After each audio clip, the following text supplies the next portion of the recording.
gonna do?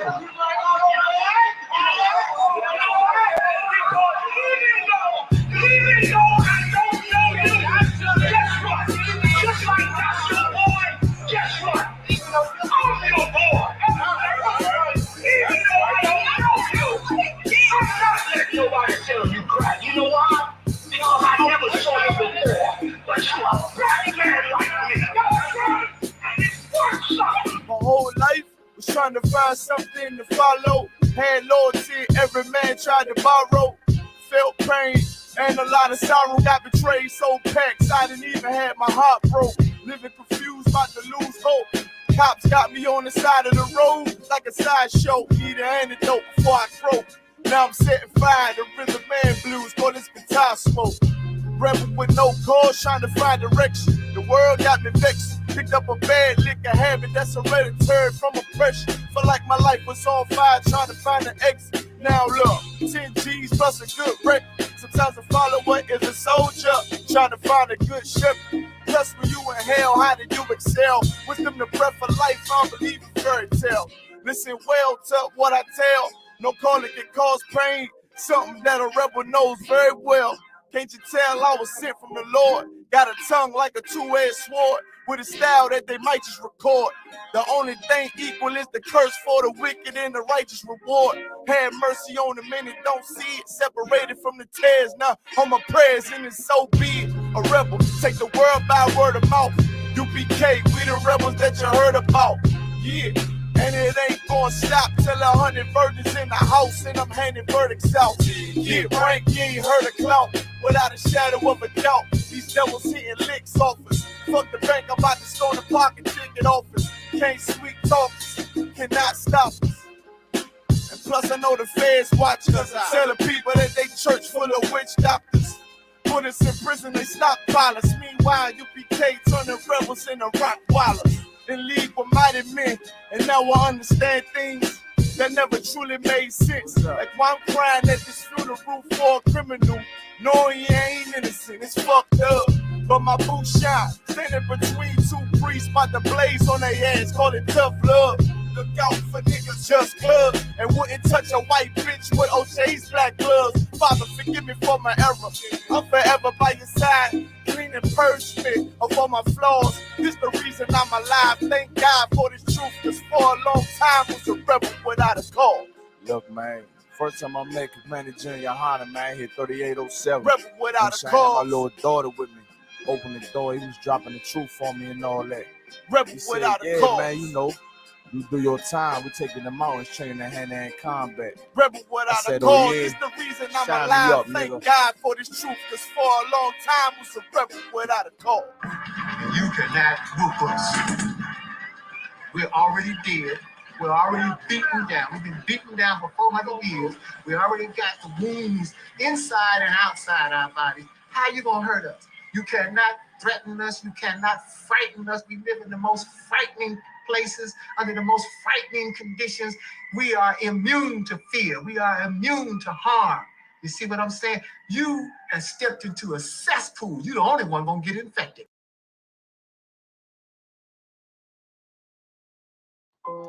Test 1, 2. 2, 2, 2. 2. All I ever wanted was to be a gangster. All I ever wanted was to be a gangster. The Lord said, confession good for the soul. So right now, all I ever wanted was to be a gangster. Little did I know I was in danger. Decisions that I made provoked the Lord's anger. Prayed to him all the time, and I was just a stranger. All I ever wanted was to be a gangster. Little did I know I was in danger. Decisions that I made provoked the Lord's anger. Prayed to him all the time, and I was just a stranger. All I wanted was to be a gangster. And shot call. To be known with them niggas letting shots off. Either that or the right hand to the top dog. Funny how we see vanity, not the lives lost. Can't be focused on a life that's hopeless. Out there pumping, not knowing the Lord will kill you for that hocus pocus. Used to roll with niggas that cook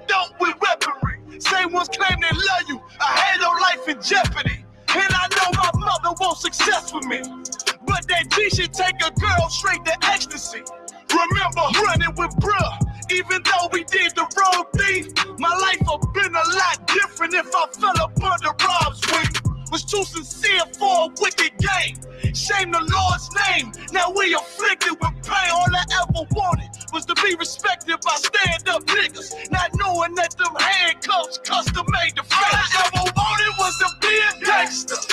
Little did I know I wasn't danger. Decisions that I made provoked the Lord's anger. Prayed to him all the time and I was just a stranger. All I ever wanted was to be a gangster. Little did I know I wasn't danger. Decisions that I made provoked the Lord's anger. Prayed to him all the time and I was just a stranger. All I wanted was to be a gangster. I ain't lying, I was close to dying. Knew I wanted to live, but I wasn't trying. I was defiant, not knowing that this ain't how we live. This just how they design it. Cause when you in them streets, you get more endemic. They don't tell you gonna be on papers and on restrictions. My father said a hard head to make a soft ass. I didn't care, I wanted fear when I walked past. In a place where a black man's blood is cheap. I thank the Lord for the day I was on Lake Street.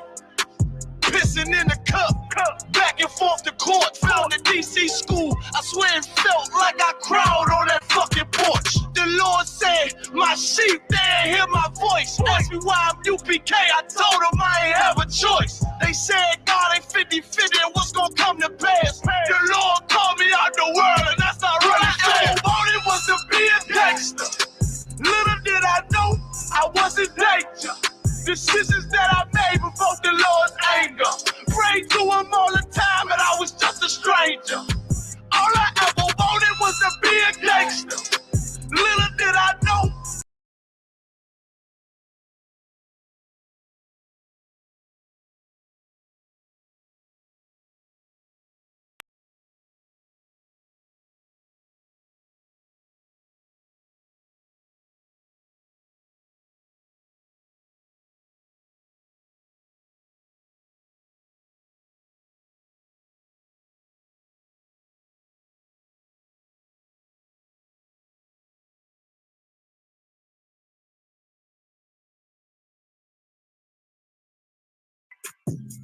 Yeah, no one here. 140 for the rubber, 50 man shit, nigga. Take your head over, nigga. Pray what Eve did to Adam, I just pray my love don't.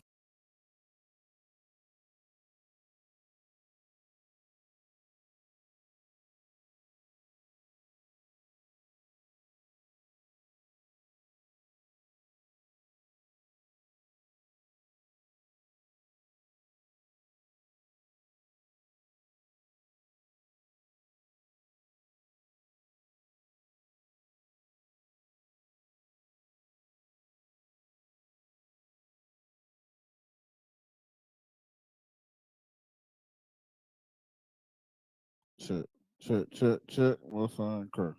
So I can bear with me just a second.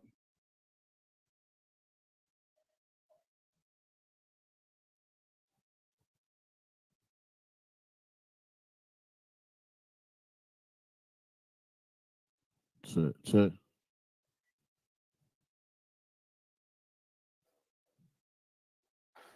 Sorry, we about to get started in just a second. Let me send this video over because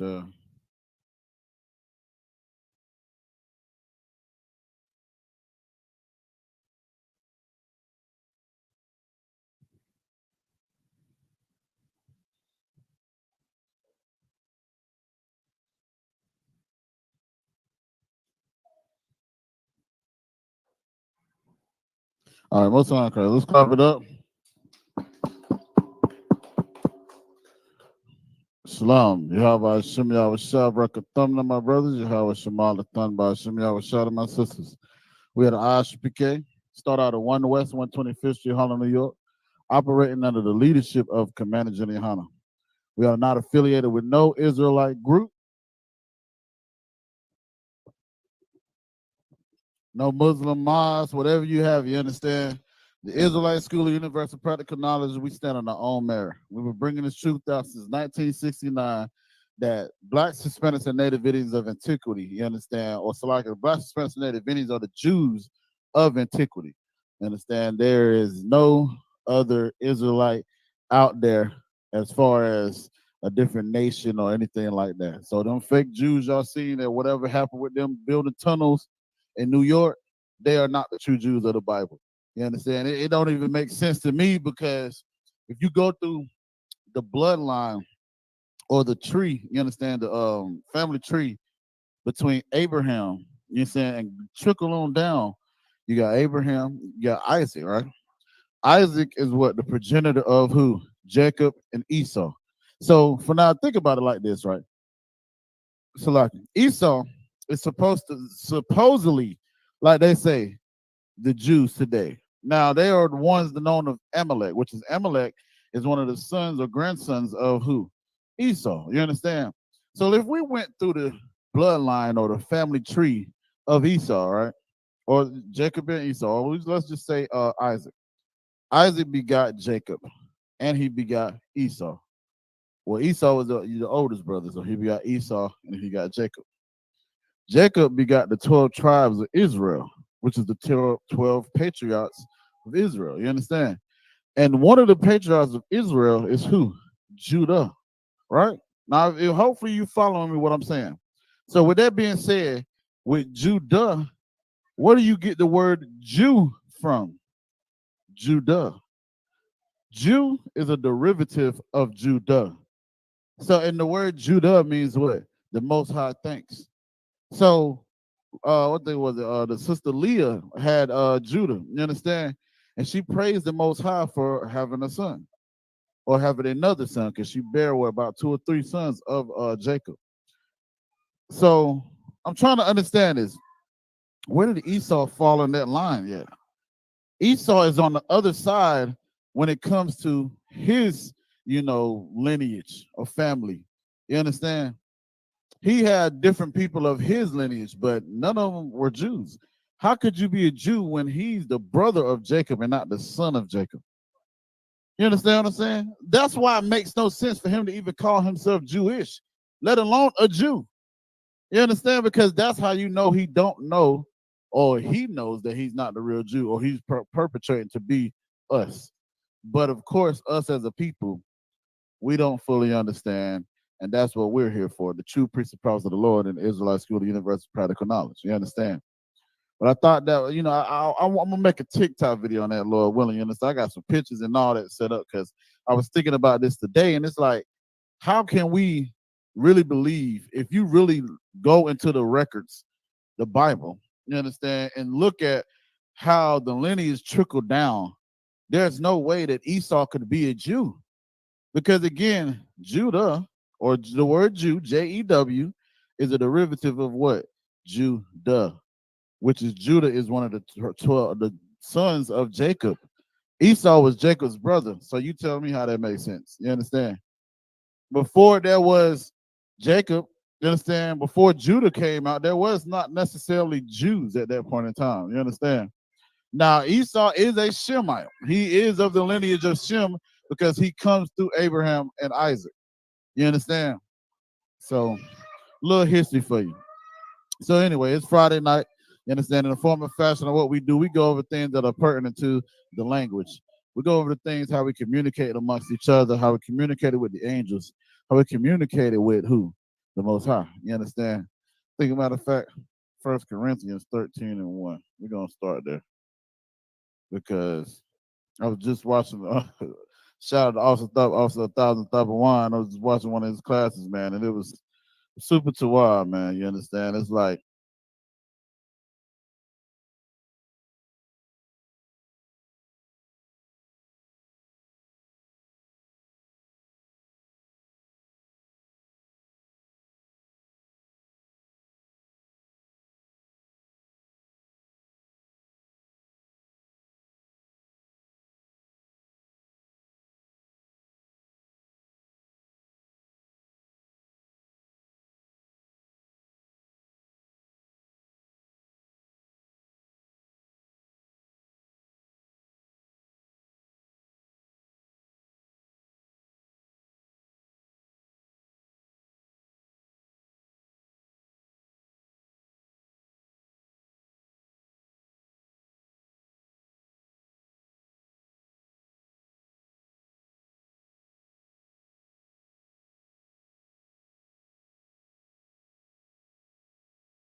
Though I speak Young man the Justin about to read. Go ahead, read loud for me, brother, like you playing outside.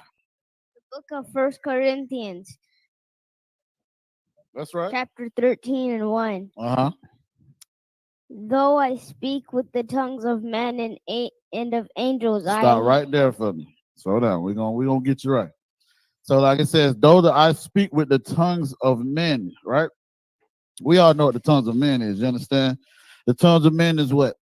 How we speak English, how we speak, patois or, Spanish, or some people speak Spanglish. You know what I'm saying? A little Spanish and English. You understand? Some people speak French. You understand? They might speak Yiddish. That's the tongues of men, because this is not the tongues of what the next thing he getting ready to say. What does tongues mean? You understand, Pause? It means what? Language, right?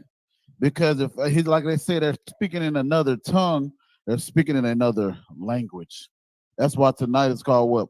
The Lashawan Qadash, meaning the holy tongue. You understand? Or a separate tongue or a separate language. You understand? This is the language class. So we're teaching how to say our language and the Paleo Hebrew. You understand? So, like Paul said, though I speak with the tongues of men and angels. So Paul was bilingual. Paul spoke English, Paul spoke all these things, and he also spoke the Paleo Hebrew. You understand? Paul said, Paul said these things that we're learning tonight and been learning for a while. You understand? Paul was saying these things because he was, again, bilingual, right? Read on.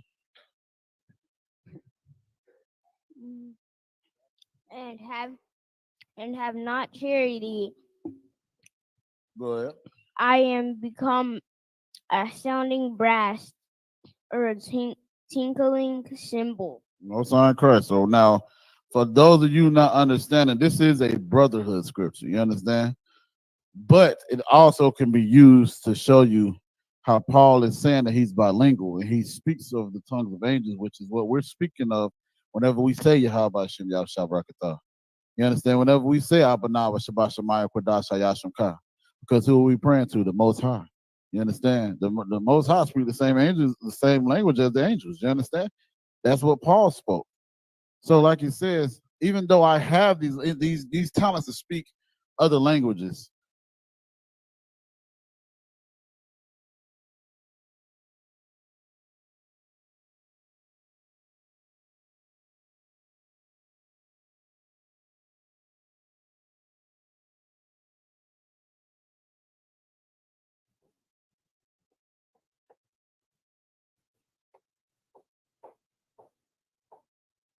holy tongue or holy speaking language.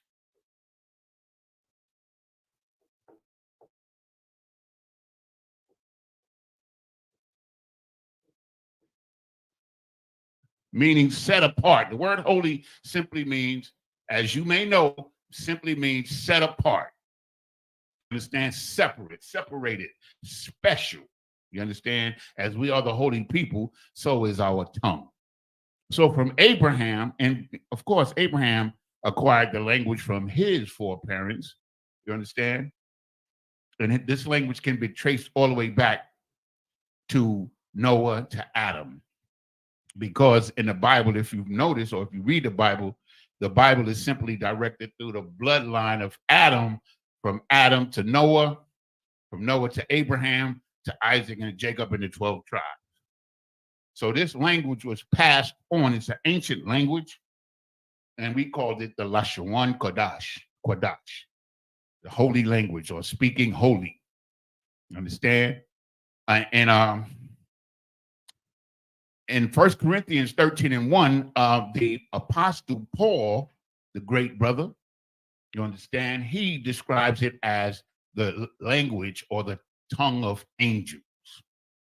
He could speak the tongue of angels, because that's a hell of a statement if you understand what it means in the context. What it means is that whenever the angels came on earth, they spoke Hebrew because they only came to Hebrew. They only came to Israelites. The angels never communicated with any other nation at all.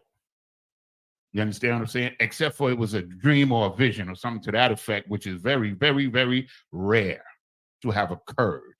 Okay?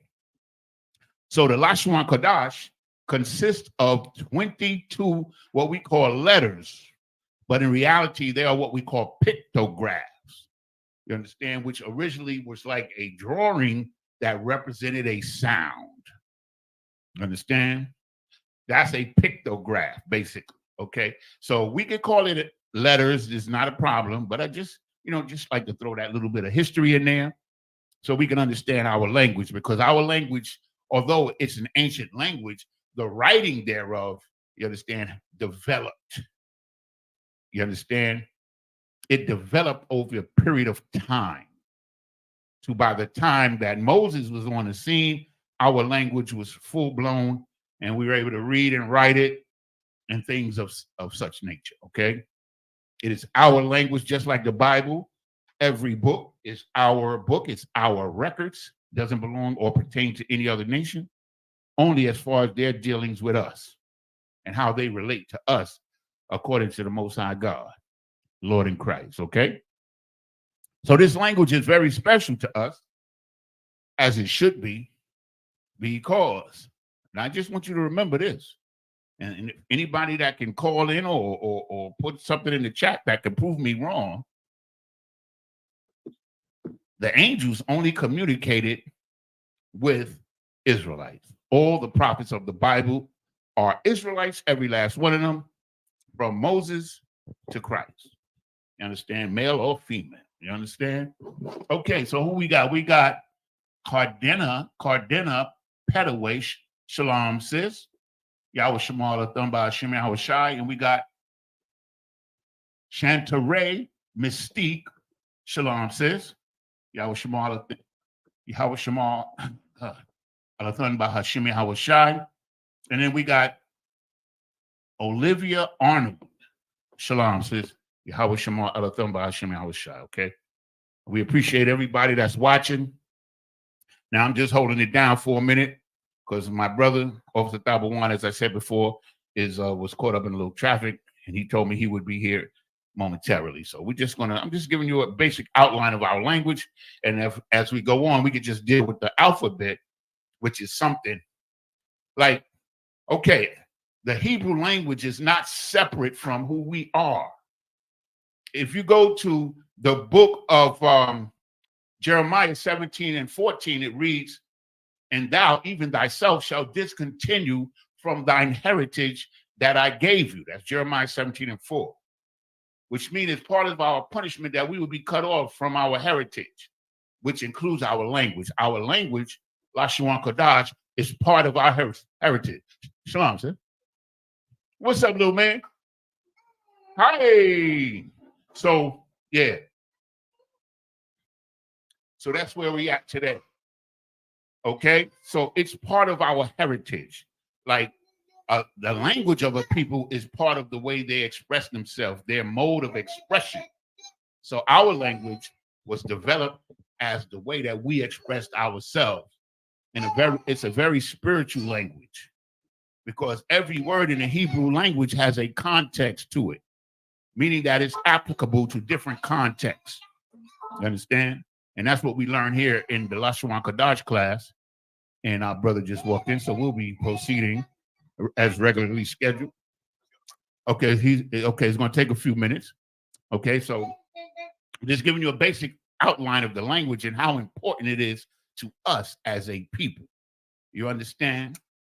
When I was growing up in New York City, I noticed that all the other different ethnic groups had their own language. Just watch. Yeah. Everything's 12. So, and I noticed that all the other different ethnic groups, they had their own language. And we, African Americans, when I say we in this context, we did not. So what we did, we developed slang.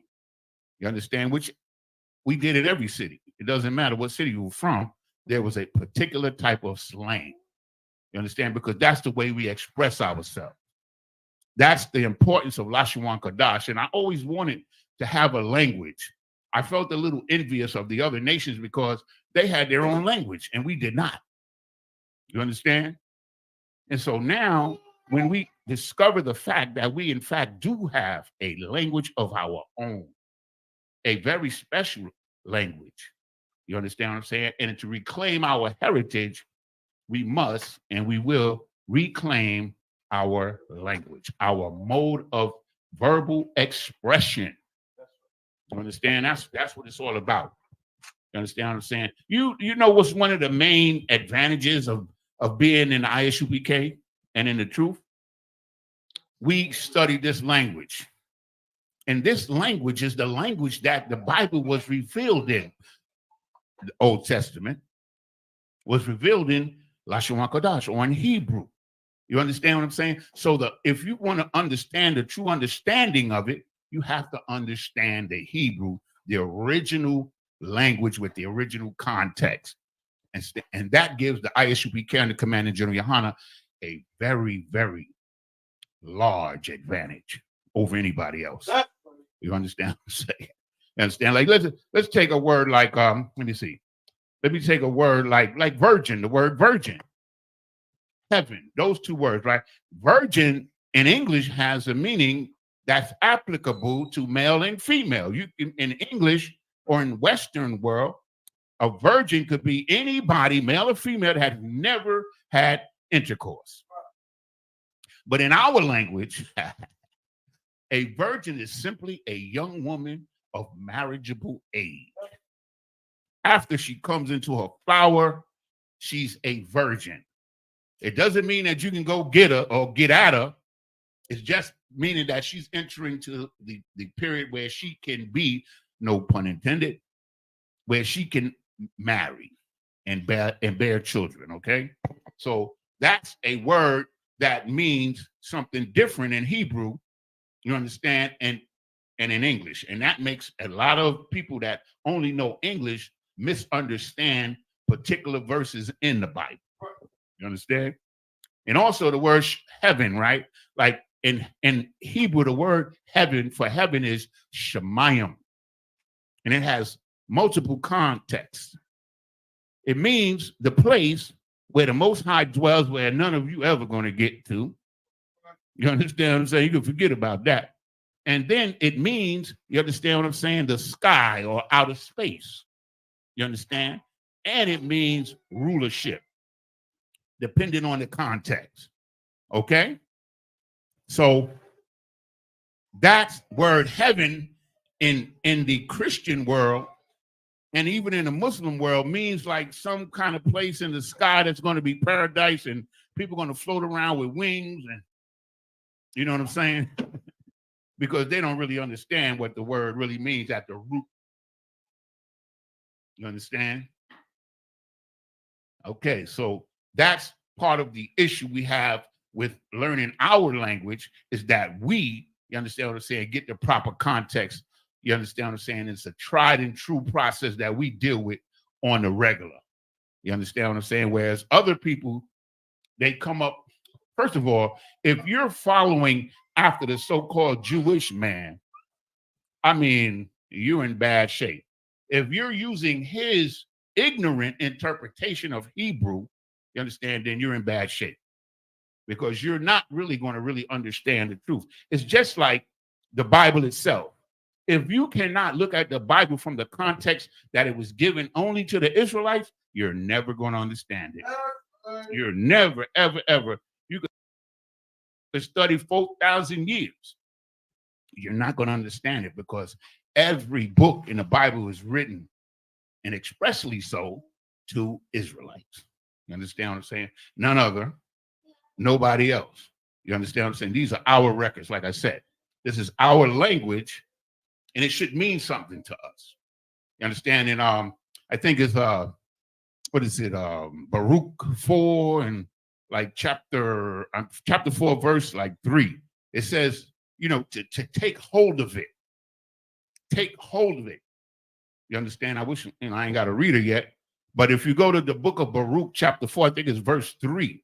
It tells Jacob to take hold of the book. You understand? Because it has value. When it tells you to take hold of something, it's telling you that the thing that you're taking hold of has value. You understand? In this Bible, the word of God, which in the I.S.U.P.K, we believe every word in there. Every word. We come to school to learn about the things that we don't quite yet understand yet, just like any other school. But our school is only for Blacks, Hispanics, and Native Indians. You can't come. If you're not Black, Hispanic, or Native Indian, you can watch online, have fun, but it ain't really for you. Understand? And what's going to happen is that language is going to be reintroduced into our world, man, via the I.S.U.P.K primarily. You understand what I'm saying? As well as the unification of our people. You understand? It's written in the book. So if anybody, I don't care what religion you might be under, if you believe in the Bible, then you see that it's written in many places that the unification of Israel has been sanctioned by Lord and Christ. The Most High has spoken it, therefore it's going to happen. And to have the knowledge of our own language is a treasure in reality. That's how we're able to understand everything. As the scripture says, the wicked will not understand, but the wise will understand all things. Meaning, and who are the wise? The wise are those who listen and follow the Most High in the truth. You understand? Ready, out of one? Okay, so that's the why. So we're able, as long as we're presented with the right. I got one, sir. I got one. So those of us who are able, you understand what I'm saying, to stand this truth and learn the truth, we're able, as long as we're presented with the right information, I don't care what it is, we can grasp the understanding of it. You understand what I'm saying? Some people, you can give them all the information in the world. But if they only believe what they feel is right, they're not going to be able to grasp the whole context of the truth that's presented to them. Right. You understand? And with that, I pass the class over to priest and officer of 1,000, YAHANNA. Shalom.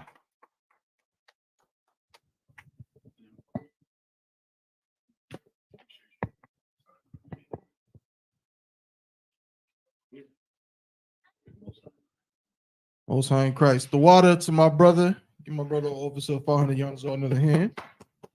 Appreciate that, brother. I see you, Akash. Look, I see you on the road, so no sweat, bro. I know you probably heading home. So just whenever you ready, you can just put a message in the chat, in the private chat, and I'll see it, and then I can just add you in. All right. So Most High in Christ. Obviously, Yanazar was talking about something very, very heavy. If I could, you were talking about basically, how do I say it? If a person goes by what they feel, right, instead of what is actually being said, or instead of actually studying, and that's tremendously important for several reasons. But the thing too with that, if I could, this word right here, right?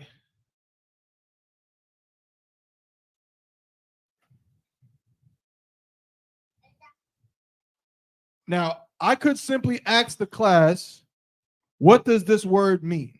If y'all can't see, I know there's a light. We're not gonna mess with the lights because we got, more people here. I know, but y'all should be able to see it online. Let me get some of these different things out the way. Salakia. Bear with me. Okay. So this word holy on the screen, right? If I just ask the class, what does this word mean? Right? Now, most of the brothers and sisters in the room with me right now, all the brothers and sisters in the room, except maybe my son, know what this word actually means. So I won't ask that question. I'll say, what ideas and what concepts does this word carry outside of here? In other words, growing up, and in the church, in life, this word what concepts did it spark in your mind and when you heard people say it? What was the idea that you got from this word, holy? And Akashkar, if you would like to answer, like I said, I know you're on the road. Just let me know. Just type it into the chat, and then I can add you in. You know what I'm saying? But anybody, when you think of this word, what do you think of? Is that what you think of? Okay.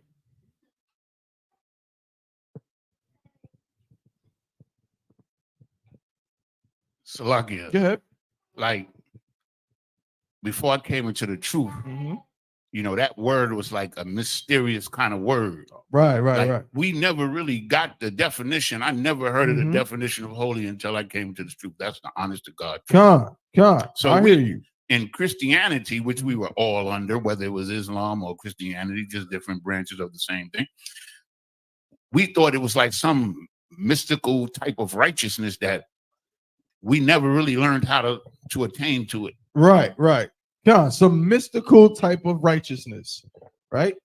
Like you said, mystical almost sounds like magic. Like, yeah, like holy was when I was coming up, the same thing. It was like I never knew what it was, but I just knew it was something that I'm supposed to try to be. You know, it's something that, like, you know, is like good. That's all I could put to it. It's like it's very good. So even when it said Holy Bible, right? I just thought it meant like, because they call it what, the good book. So I just thought holy just was like, okay, it's really, really good, right? And I think a lot of people can attest to that understanding, this mysteriousness. So this is my question before we get into a breakdown. If none of us know what it really means, or we know now, but when we were in the world, couldn't really pinpoint exactly what it meant. Very good. Right? So what would then have to happen? Because this word was used a lot. When we were in church, it was used. In a lot of us who was listening to gospel, you know, it was used in them gospel songs, right? You even hear other phrases that people would say, stop acting holier than thou. You know what I'm saying? Holy this. Even if you watch the old Batman show from the 60s with Adam West and Burt Ward, Robin would say, holy smokes, or holy plastic metal Batman, or something like that. No one had no idea what the word meant. I know I did not. So if I don't know what it means, but I know that this is good somehow, what ends up happening? What do I end up doing to this word? Where do I end up going with it? Yanazar said it. Essentially, remember, I don't actually know what it means. So what can I do now? And not only do I not know what it means, but practically nobody I know knows what it means. My pastor don't really know what it means, because if he did, he would have broke it down. He surely would have had a class or something and explained it to me. The deacon don't know what it means. You know what I'm saying? None of them ushers know what it means. The choir director don't know what it means. My mama don't know what it means. So if nobody knows what it means, and I don't know, but we all trying to be this somehow, what will end up happening?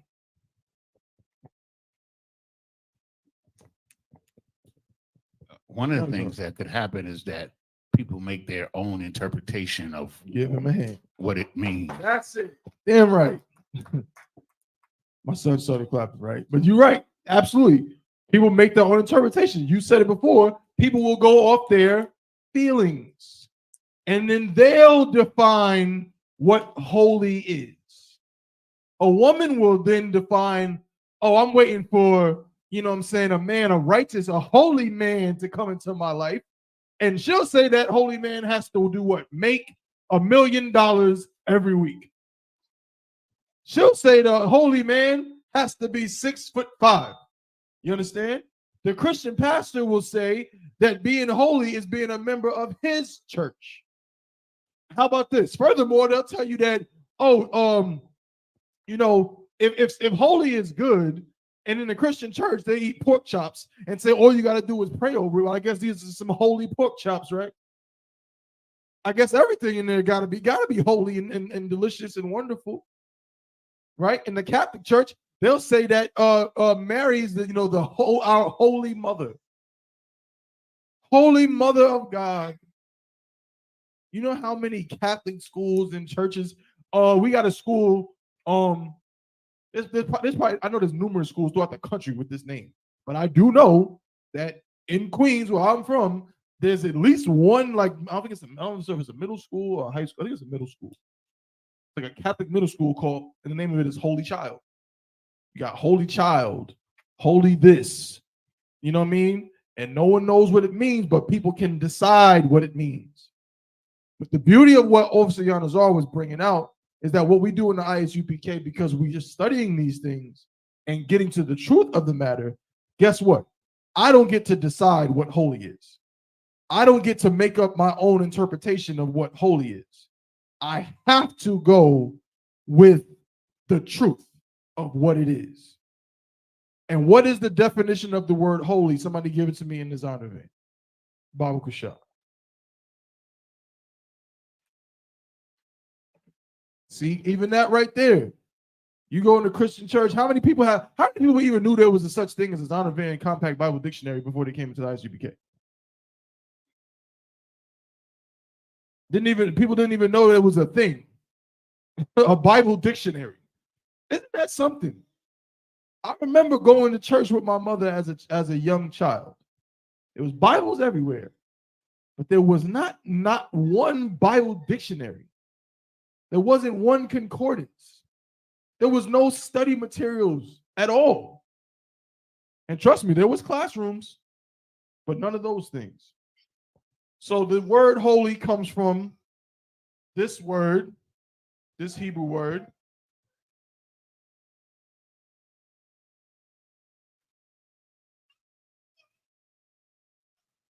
In the ancient and Assyrian,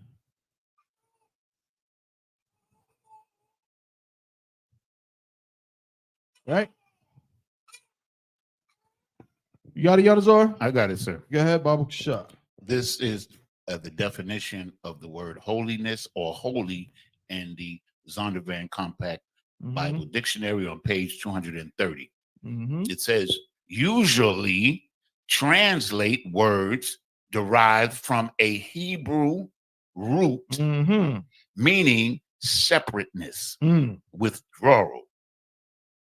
Right. It is first applied to God and is associated with ideas of purity and righteousness.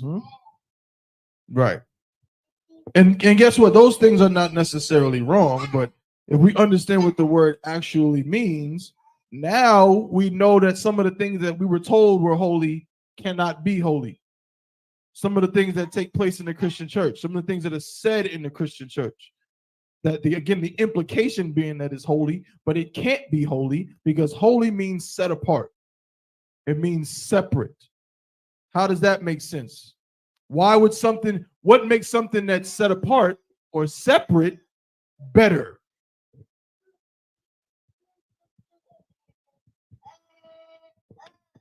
What makes something that is separate or set apart better? And I'm gonna get the breakdown of the Hebrew word. Go ahead, Yanzor. One of the things is that it becomes self-sustaining, meaning as the holy people of God, we were separated from the other nations and we sustained ourselves, meaning our culture and whatever systems that we put into play. Right. Give me Deuteronomy 7:6. Classic scripture, right? But now this makes sense. And it also makes sense why we never read this. I know I didn't. I mean, as my brother Officer Kowal says, Pastor Joe Willie, what would even be the purpose of him bringing this scripture up? How he gonna flip this? You understand? Let's read it. Actually, no, I might read it in Hebrew first.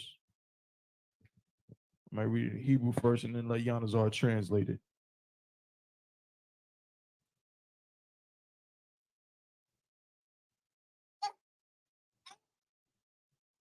Bear with me just a second. Now you go ahead and just read it, Yanazar, in English. This is the book of Deuteronomy, chapter 7 and verse 6 in English. For thou art an holy people. But thou art a what? An holy people. Right. For thou art a holy people. Go ahead. Unto the Lord thy God. Right. So if holy now means separate, set apart, another way to look at it is like sacred. Right? You know, again, it's the idea that this thing is special. So it has to be over here. You know? Well, we always use the example, I may have thousands of sneakers. But if I have, you know, some kind of special, you know what I'm saying, first edition Jordan, you know what I mean, some crate Jordan 1 that's like the first pair that was made or something like that or whatever. Some crazy thing. You think I'm just going to have it thrown amongst the rest of the Jordans or the rest of the sneakers? No, I'm going to put it in a special box in like a temperature controlled room. It's going to have like a special code that I have to put in, and then the vault doors will open and it'll rise up out of the ground or something, because it's the special one. It's the one that can't nothing else contaminate. And so the Lord is comparing us in that way and saying that we're his what? His holy people, his Qadash people, right? His separate, set apart people. Go ahead. The Lord thy God hath chosen thee to be a special people. Right, there you go. Holy people, special people. You see, they go hand in hand. Go ahead.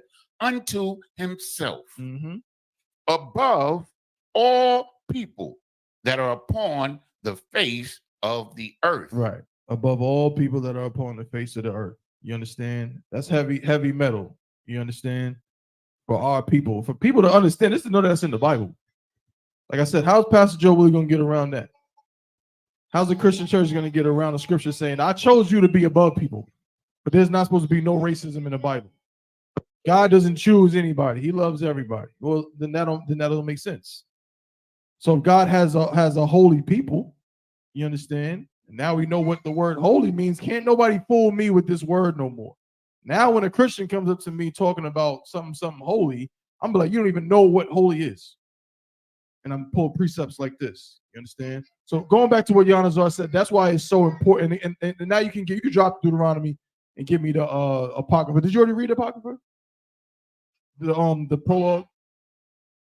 The prologue. That's like it. The prologue to Ecclesiasticus. Okay, Khan, if you could get that for me, Baba Kushad. Khan, because that's really, you know, the thing too.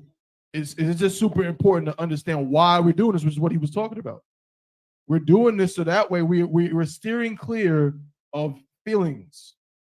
We're steering clear of this is what I want this thing to mean, or I want this thing to be, or what have you. No, we're dealing straight up with the facts, with the reality, right?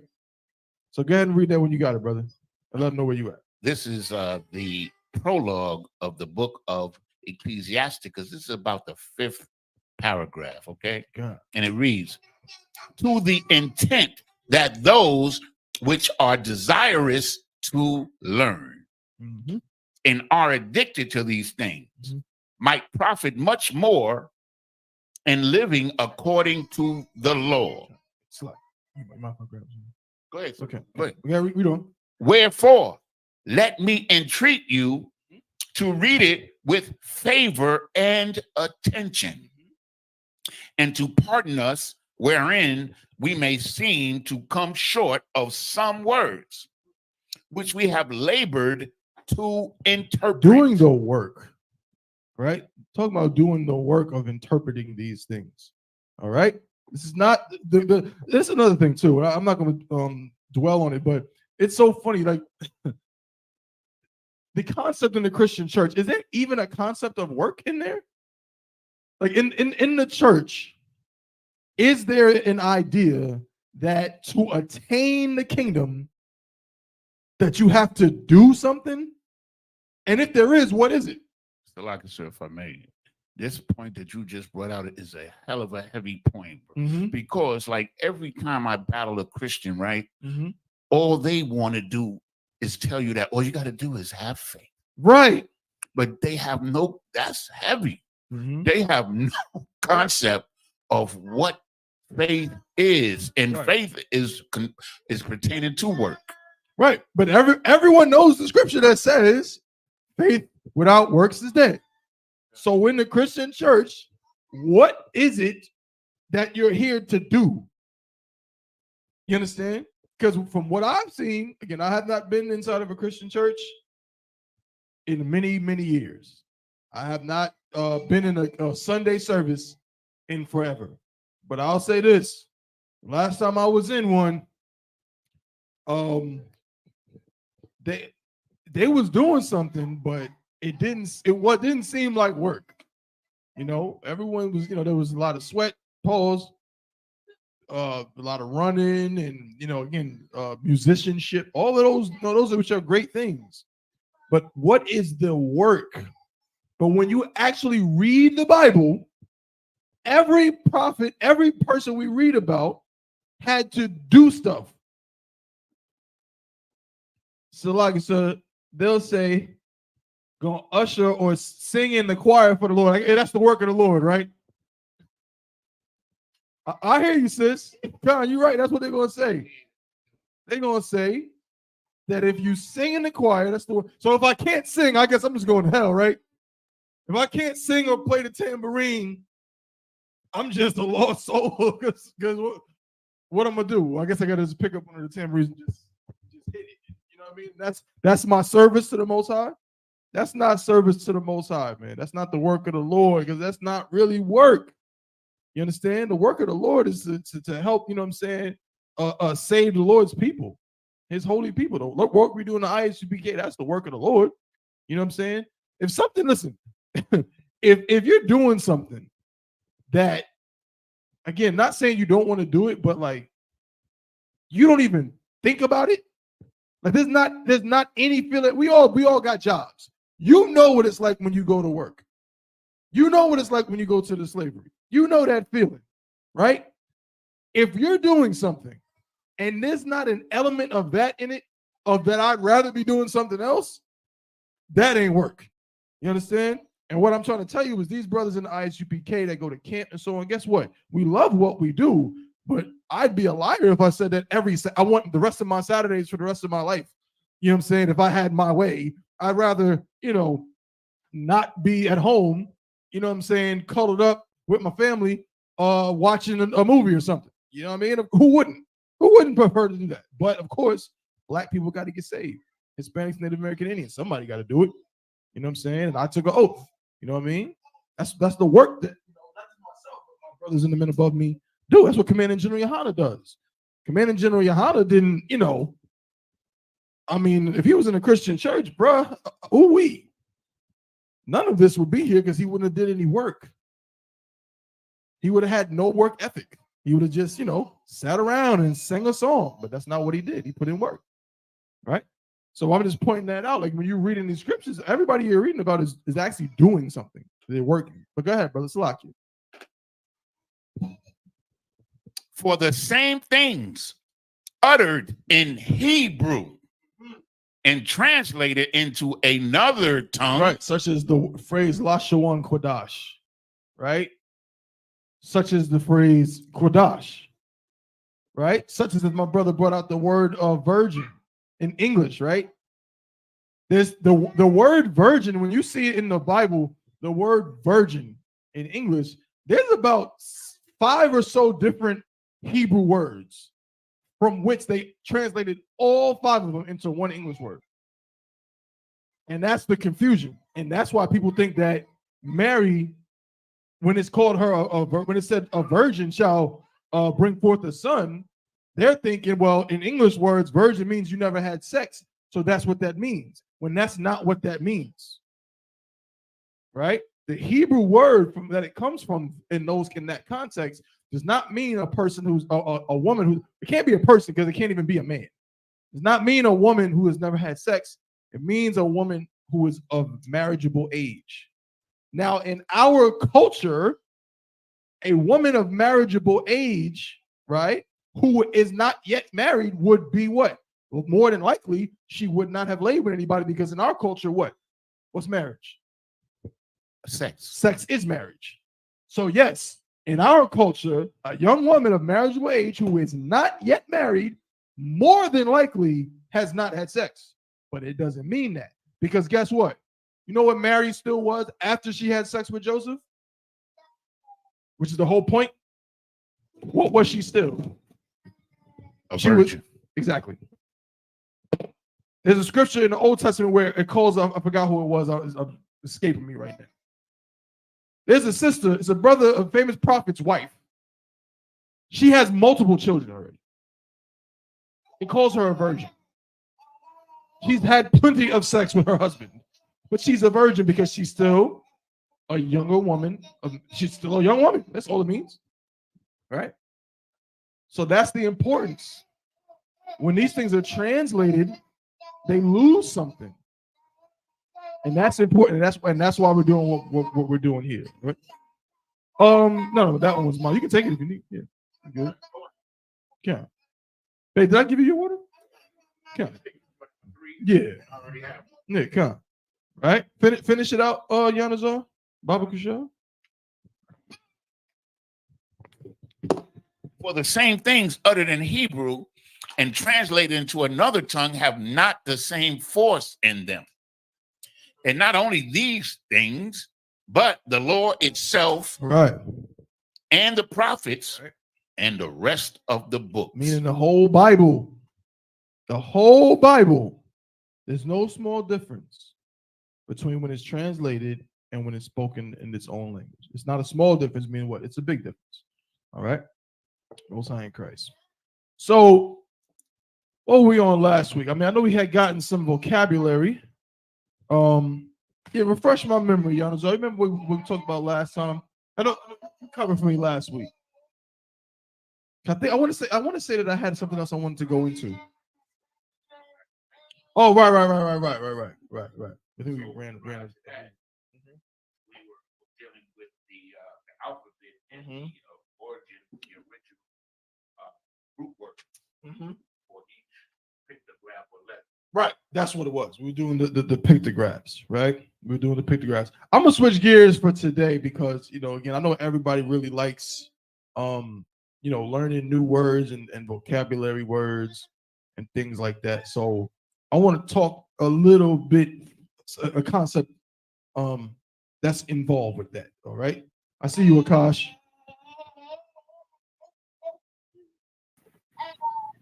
Hey, Shalom, Yahweh Shem Shabbat. Hey, Shalom, Yahweh Shem Shabbat. Most High in Christ. Hey, Akash, you used to be up in a Christian church, right? Khan and one Khan, big in the church, sir. Let me rephrase that. Akash Carr has never been in a Christian church. Khan, sir, Khan was not in a Christian church. The old man was. Some dead guy used to be up in there. Khan, So what was the concept holy? How was it presented when you were in that place? It's like it's a may. Holy. Please. Holy was something that appeared to be on certain set of people, and it seemed to be something that you wasn't able to obtain, but was given to you. So it was so appeared to be like, I would even say elusive. Right. God, that's the perfect word to say. It's like elusive. It's like it's right there, but I don't exactly know what it is, but it's kind of understand it, and so that's right on time. That's right on time.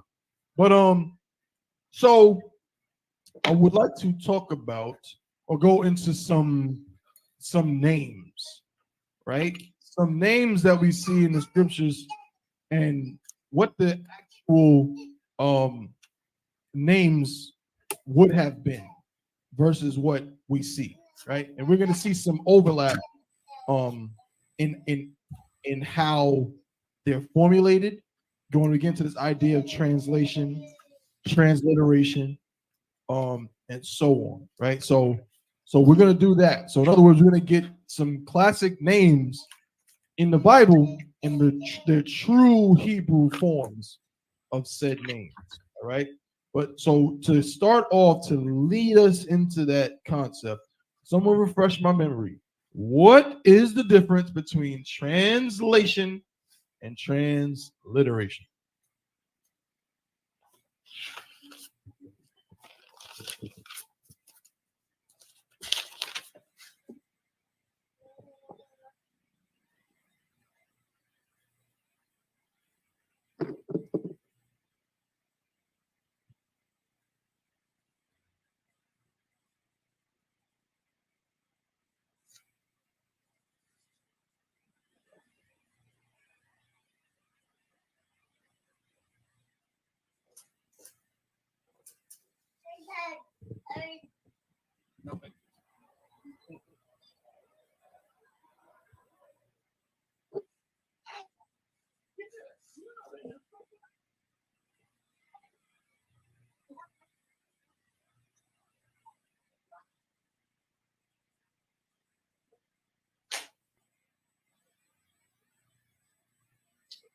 What's the difference?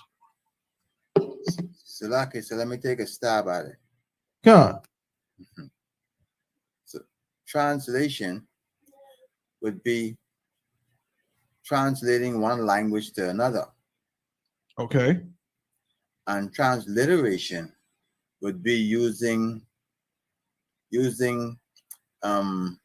let's say English letters or words to try and describe what you're saying, to trying to make the translation, which is not a real translation, but you're just trying to sound it out.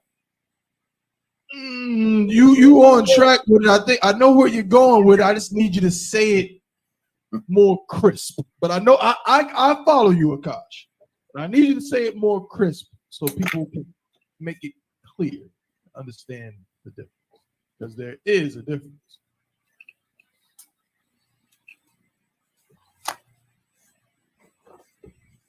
In fact, I will say both of these processes are present on this board.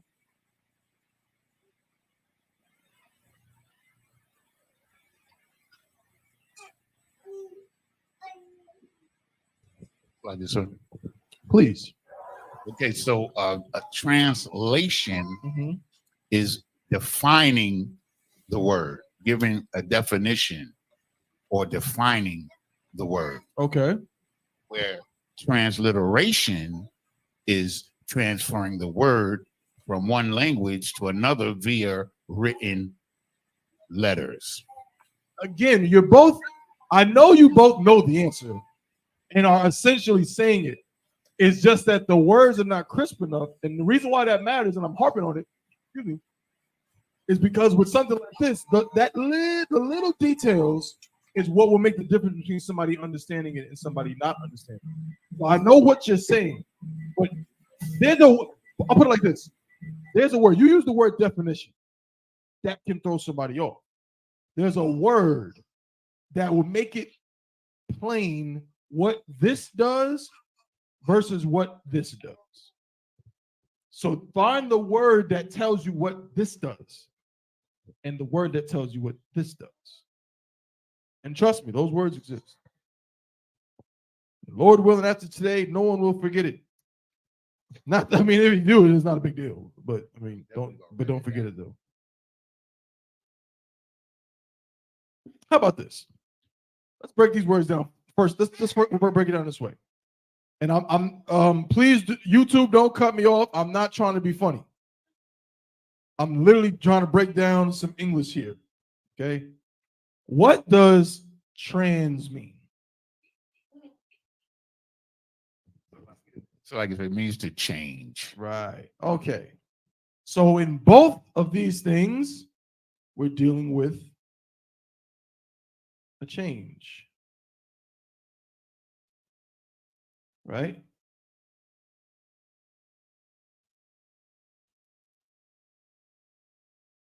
Or transference, a change over to something else. Translation changes what? Or is a transference of what? Of a language. Right? In this context that we're talking about. You're correct. But both of them are transferences of a language. But they do different things within that they transfer different things within the language. Transfers the meaning or the root, the meaning of a word. Right. And the other ones translates the sound or the pronunciation. You're right, but you just got to tell me which one so I can give him a hand. You're right, but which one does which? Translation translates the meaning of the word, and transliteration translates the sound. Give him a hand. Excellent. That's the difference.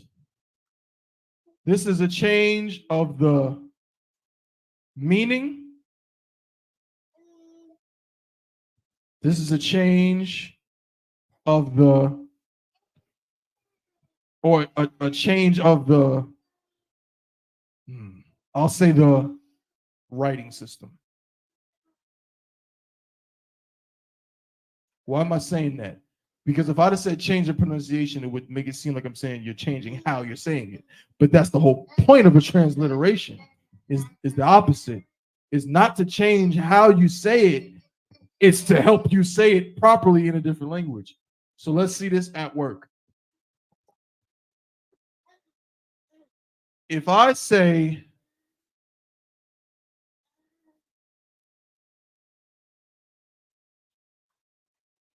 I'm gonna use a Hebrew word.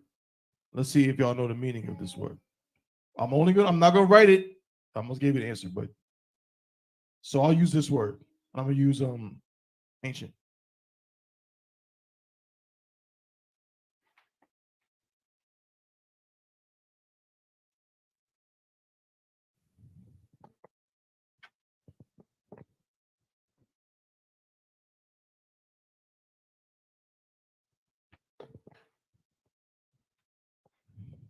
Who knows what that word is and what it means?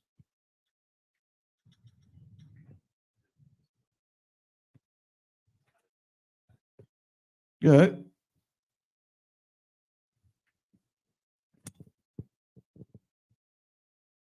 Let me do it, sir. No, Akash, you about to say something? Nah, so I'm trying to figure it out.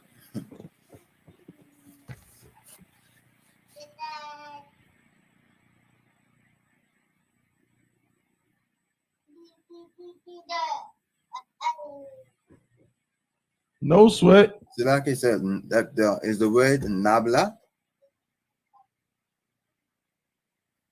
Now, Akash, my brother. I'm gonna let you try it again. Think about what you're saying. La.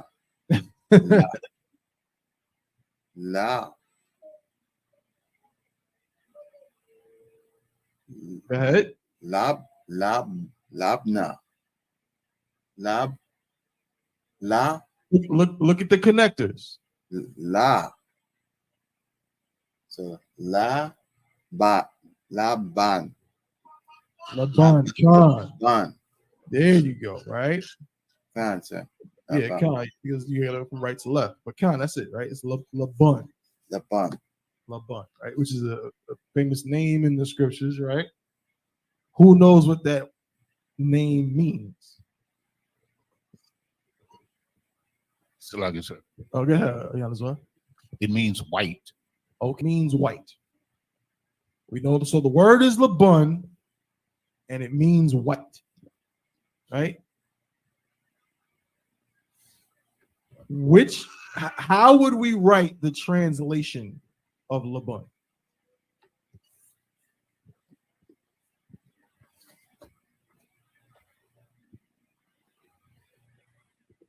We would write the word white. That's correct. Translation.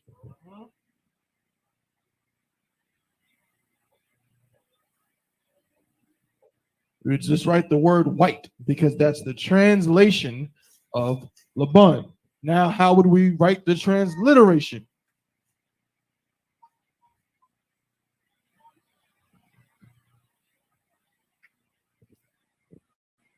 Babe, you got an answer? It's like I said. Hold on 1 second, Akash. Mm-hmm. Mm-hmm. Nah. So I'll just write this again.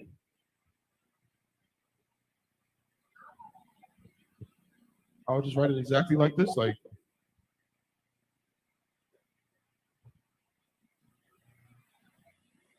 I would spell it out. So I'd write what? There we go. I'd write L. That's important difference. LABAN.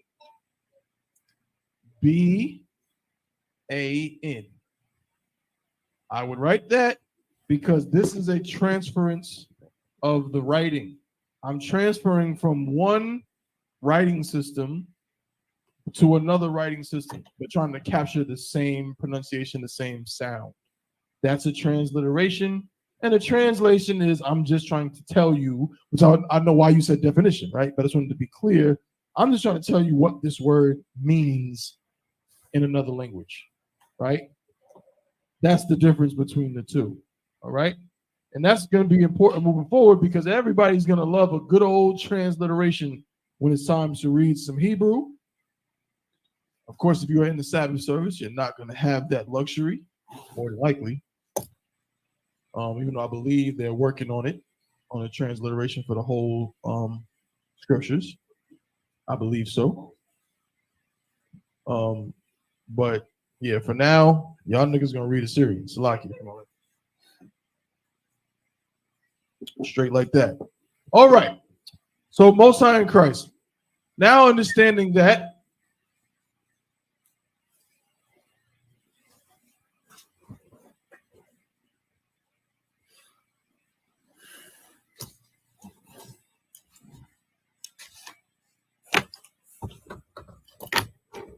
Let's get some names.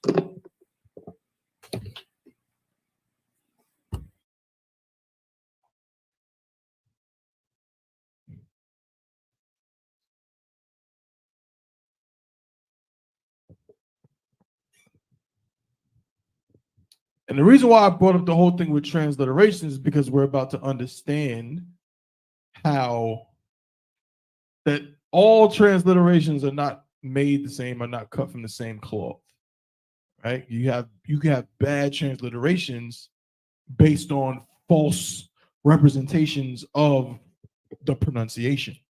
That's right. Yes, sir. Go ahead. A couple of weeks ago, I was looking up a word. I can't remember what it was. And one of the things they said when I was looking up the word is that when they translated Hebrew into English, like English was not a really well-developed language. So what they did was they made it sound appropriate for English-speaking people, regardless of what the real translation was. Mm-hmm. That's what it said. No, that makes a lot of sense. Which is why even when you look in your lexicon, your reference books, you look in your concordance, right, or your blue letter, you'll see they'll have a transliteration that looks like it should be right. And then you press the audio, and that white man will say the most ridiculous sounding phrase you've ever heard in your life, right? Because a lot of it was them just almost trying to make something that they felt would be, easier for English speakers to say, right? And you got to understand that too, that even how languages sound, the sound of one language can change drastically over a period of time. When you get a chance, go on YouTube and just find footage of somebody who speaks English from the late 1800s or from the early 1900s, and it's out there. They had like audio recording, technology by the end of the 1800s, right? Like records, right? Or you can also even find video footage, right? You can find. I'm pretty sure they have video footage from like the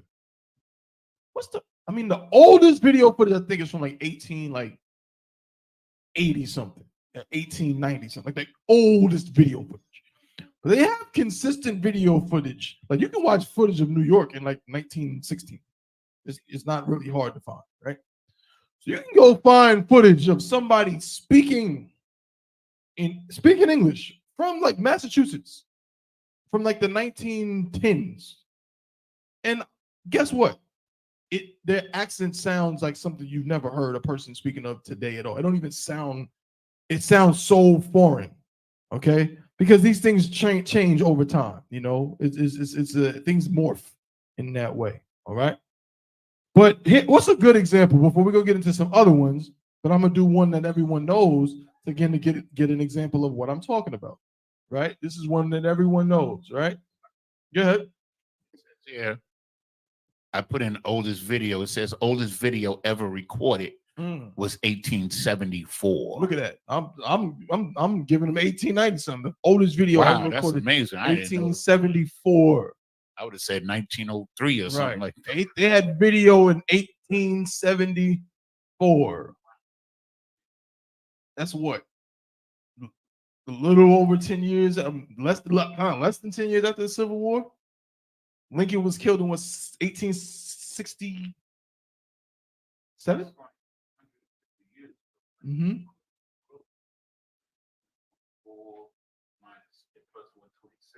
That's exactly 150 years ago. Insane. That's amazing. Video footage from 150 years ago. Yeah, when you get a chance, check that out, right? But here we go, right? So if we take a word like this, do we all know this word? Right?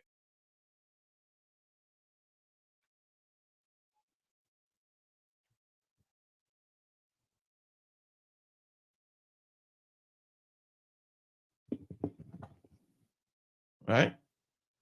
What is this word, right?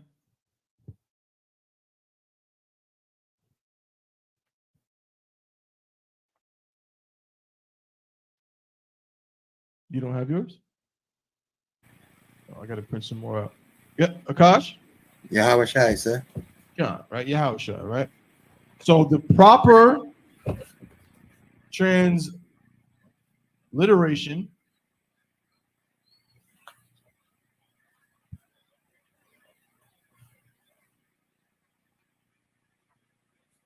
right, Yahawashi, right? That's the proper transliteration, the proper pronunciation of the word. But of course, when we read this name in the scriptures, we get two distinct transliterations in the Old Testament and the New Testament that confuses people. And like, I bring it up often, but it is one of the most awesome things to me because it just shows how much they don't know in the Christian church. Because I guarantee you, this is a simple Hebrew thing that brothers and sisters understand in I.S.U.P.K. But you will confound a Christian when you explain that these two people have the same name. The first one, of course, being what? Joshua.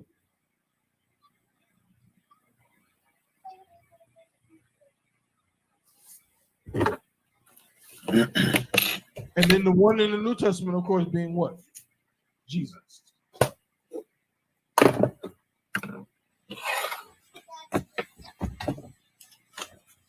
Now, if there's nothing that you should take from this, there's a lot you should take from this. What does this say? What does this tell you? When you see that there's a proper transliteration, another transliteration that's common that everybody knows, and everybody naming their kids Joshua, right? And then another one, like what is the glaring? There's a lot you can say here. There's no real, there's not really a wrong answer, but what stands out to you when you see these? Like all technically, again, this is the Hebrew word. This is how it's pronounced, but all of this is just coming from this one word. What does that say?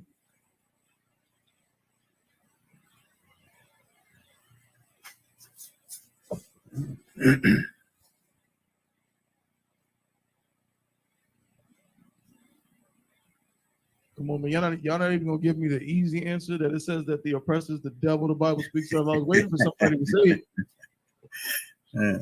Because it damn sure does mean that. Well, I'll tell you what stands out to me. People will argue with us in I.S.U.P.K about Lashawan Qadash, about pronunciation, about the Hebrew, and so on. Meanwhile, they have no problem reading the Bible that has these two words coming from the same Hebrew source and reading like nothing. They'll say Joshua and Jesus, and they won't complain about this discrepancy at all. So like I said, Go ahead, Yanazar. that's heavy what you just brought out, because it shows that they really want to deceive people. Like, Right. they could have told people that Jesus was the same two names. You understand? But I like, when I found that out, man, I was amazed. Right. Because you know why he was amazed? I was amazed for the same thing. Now, first off, again, Yanazar opening class up so perfectly by talking about people's feelings and whatever, and in the Christian church and in these other religions. This thing right here will throw you off so bad, because you know what I thought? I thought that Jesus was the only human being that ever walked the planet Earth who had his name. I thought that he was, again, for all intents and purposes, basically a demigod. I thought that God floated down in a ball of smoke and had relations with Mary, unbeknownst to her, I guess. You know what I mean? I guess in the spirit world, was rocking Mary's world in the spirit world while Joseph was out tending to the sheep or something. You know, so the Holy Spirit and God is committing adultery, I guess. Impregnates her, and out comes a magical smoke baby out of this woman named Jesus, who I thought was the only human that ever had. No one else can have this name, because it's so, read my mind, holy. Damn right. His name is so holy. Oh. Right. But come to find out, not only is this completely incorrect, not only is he not the only person that had this name, another famous person from the Bible had the same name as him. Who knew? And then we get to the Apocrypha. Oh, we read the prologue to the book of Ecclesiasticus. Can you go back to the prologue to the book of Ecclesiasticus and can you tell us at the beginning who it tells you did the translation? Yes, Ecclesiasticus is an ethical treatise extolling the virtue of wisdom, written in Hebrew by a scholar named Jesus. Read on. Let's get some more. Son of Sirach. The author's grandson, an Alexandria Jew, translated the work into Greek. What was his name? His name was Jesus. Right. So the man who started, his name was Jesus. He had a son named Sirach, and his son Sirach had a son named Jesus. Kind of one kind. To be clear, their names weren't Jesus, but you get what I'm saying. Yeah. So I guess, and like what we do is we learn who Black people are. And so if there's a name of a famous person in our culture, everybody's getting that name. Right. That's like when YAHANNA Joshua, who the first person that we know had that name. Right. When he became who he became, God. His name, he's going to be Joshua. Right. You understand? He's YAHANNA. He's Joshua. Right. So that's common it's among a our common thing to name children after prominent people. I mean, we do it today, don't we? Again, how many people know someone named, like, think about that, right? I thought Jesus was the only person with his name, Jesus. When I was a kid, if I had met a child named Jesus, I would have thought, oh, how could your parents name you that? So like I said, Go ahead. I knew a Puerto Rican brother. His name was Jesus. Jesus, right? It was spelled just like Jesus. So Right. it used to bug me out, like, Right. because I ain't know nothing. Yeah, I know what you mean. But his I name know was his name was Jesus, right? Matter of fact, there was a baseball player. Yeah. His name was Jesus. He was a Hispanic, and he had him and his brother. 3 brothers from that family played in major leagues at the same time. Wow. I can't remember their name though, but it was 3 of them, and one of them's name was Jesus. Not the Molina brothers. No, this was like back in the 70s. Okay, gotcha. Jesus. It'll come to me. Gotcha. But common, it's very common, right? But that's how, as a kid, that's what I thought. I'm like, gee, kid. Alu. Jesus. Maddie Alus. Alu. Jesus Alus. And I can't think of the third one. It was 3 brothers. Gotcha. As a kid, I thought that was a name that no one is supposed to have. No one else is supposed to be named, have this name, because only the magical smoke baby demigod had it. And then I would turn around and be like, yo, what up, Joshua? How you doing? Not realizing it's the same thing. You understand? And that's the crazy part about the Christian church and all of this. And another thing that stands out is, again, how the heck you go from Joshua to Jesus? Of course, we know the answer to this, right? We are transliterating this directly into ancient Hebrew. This is an English transliteration, right? That comes from Hebrew, right? So imagine this goes directly to this if you were going to be properly, right? But imagine someone who heard YAHANNA, right? And they tried to translate that into English in the 1600s, right? Directly from this, and they write Joshua. This is why you get a lot of people say, yes, Yeshua, Yeshiva, and all of this, right? Joshua. And then Jesus, right? It's because it was from Hebrew into Greek, into English. So this one is translated like 4 times. From Hebrew to Greek to English. This one is from Hebrew to English, right? This is Hebrew. It's just properly transliterated directly from the original source. Okay? And that's the difference right there. But yeah, this is a bug out. All right? Yeah. But let's get some other names. Oh man, let me say this too. While I'm at it. Let me tell you, I'm gonna show you something. I'll show you. I don't know if this doctrine still exists. Right? I've been in the school again, not a long time at all. I would never say that.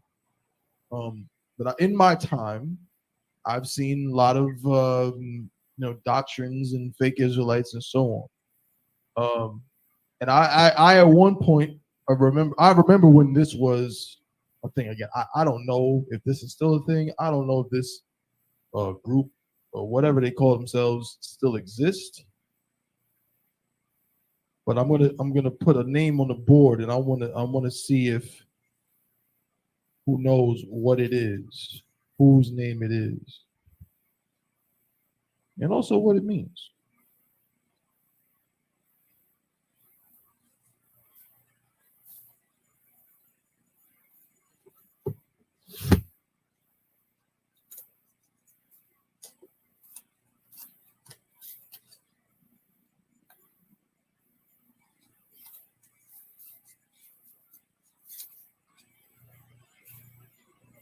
Again, ancient.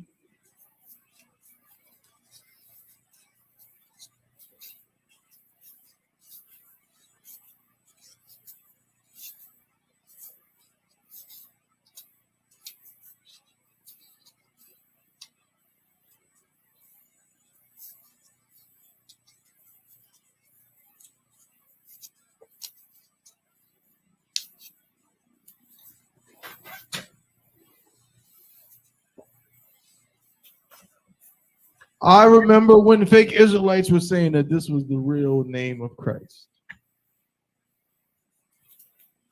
This was a thing at a time.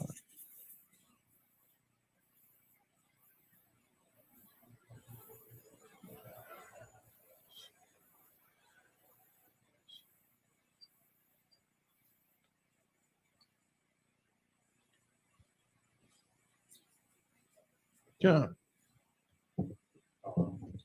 It's Yeshaya. Yeah, that is correct. Yeshaya, right?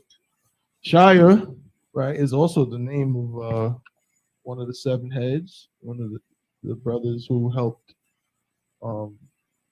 build this school up, right? Early on, Shia was not, did not start the school. That's another thing. Again, I don't want to jump all over the place, but just to clarify for anybody who's one, the seven heads did not all start the school. The school was started by Abba Bivens, right? That's who started the school. Abba Bivens started the school, right? Abba Bivens started the school with the help of brothers like Masha, Arya, who was very young, who was younger, much younger at the time, obviously. That's who started the school. But the seven heads were the first governing body of the school who propelled it into what it became and basically laid the foundation for what is now and has always been the I.S.U.P.K, right? Commanding General YAHANNA learned directly under the seven heads, okay? But yeah, one of the seven heads, Yeshaya, was Yeshaya. And how would we transliterate this properly? What is the proper transliteration of this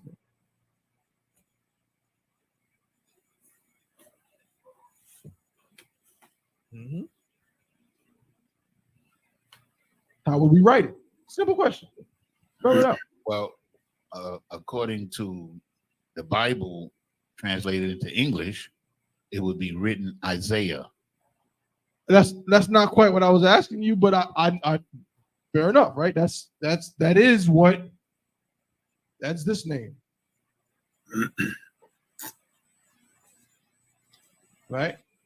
But the proper transliteration, right? Shia, right? Shia. Right? Which Shia means my savior.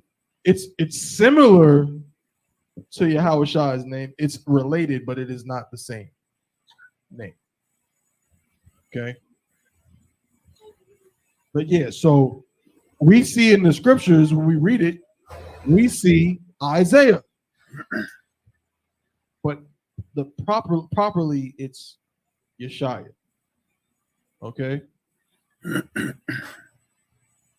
What about Jeremiah? Let's go in reverse engineer this thing. Who knows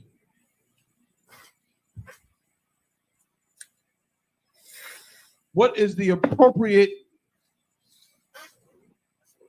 and correct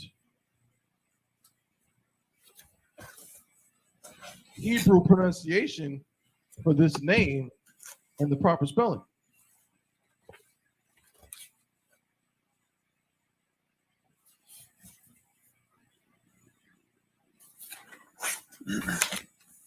I'll give you a hint. Of course, there's a brother in the school who has this name.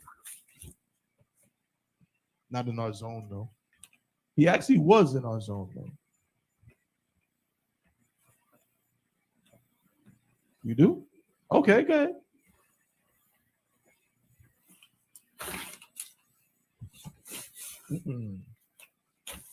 No, that's a different one. There we go. That's it. So the proper pronunciation, the proper Hebrew pronunciation is Jeremiah, right? Let me get the spelling for you. Who knows what it means?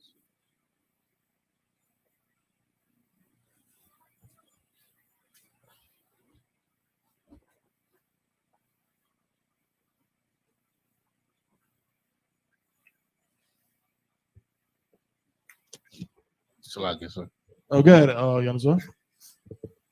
it means to be exalted or set on high. Yeah. right.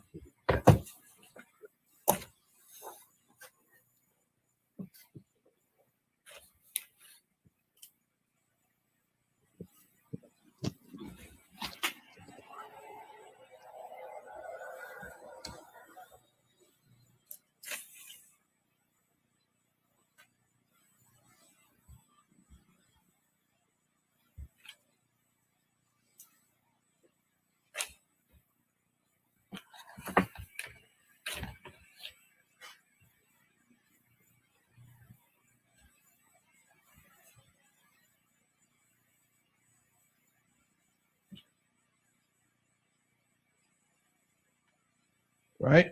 Yarmaya. Can y'all guess this one? The sister said it.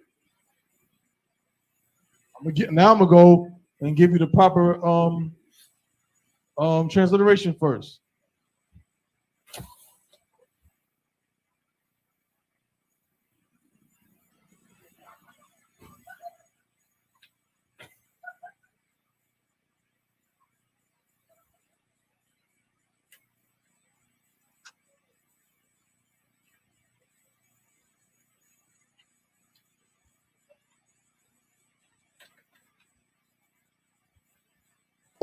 Nakamaya.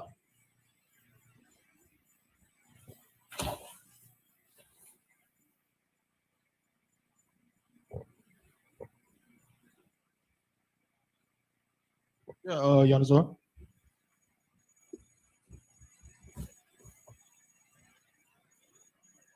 Nehemiah. Khan. That's a good.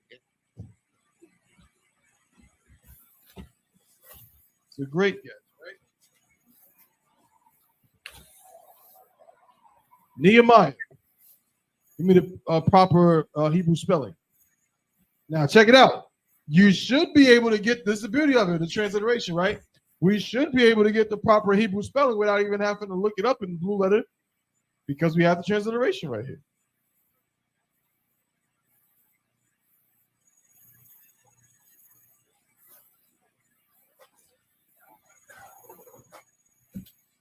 So the Na,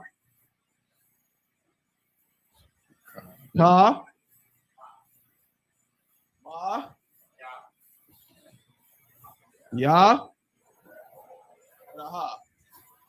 Right? Let's see. Let's see if that's correct. Let's see if we were able to correctly reverse engineer the proper spelling. I haven't checked it. I do not know.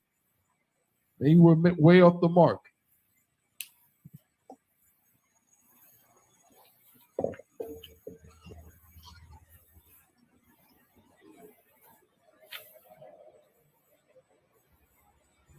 Nope.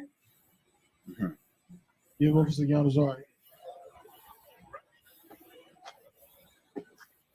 Right on. See that? How many letters? 1, 2, 3, 4, 5 letters. A na, a ka, a ma, a ya, and a ha. And there it is. Right?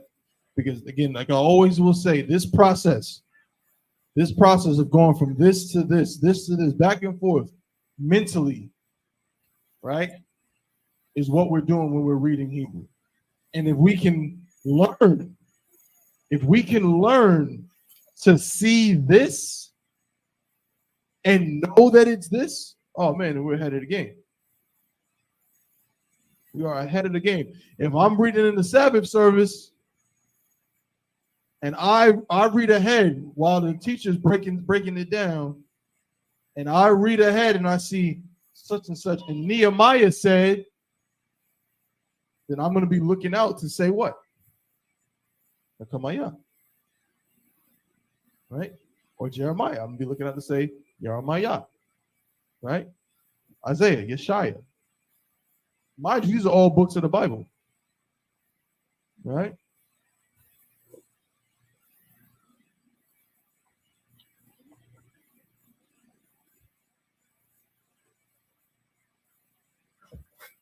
Right. Let's see. What about this one?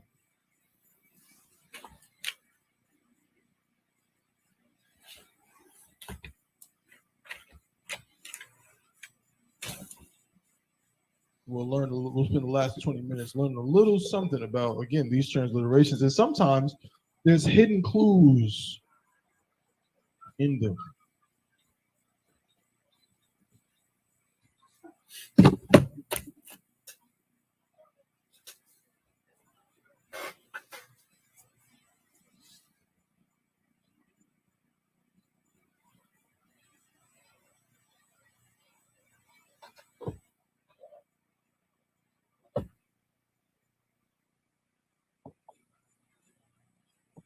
Yeah, I'm gonna have to get the oppressor involved with this one.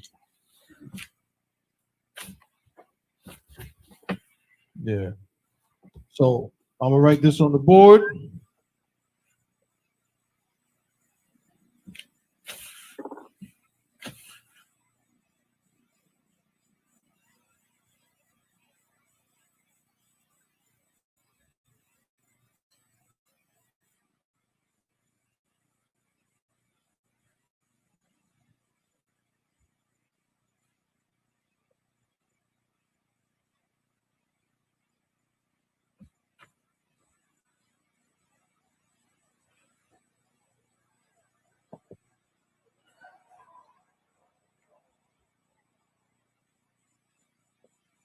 I want to give someone else a chance.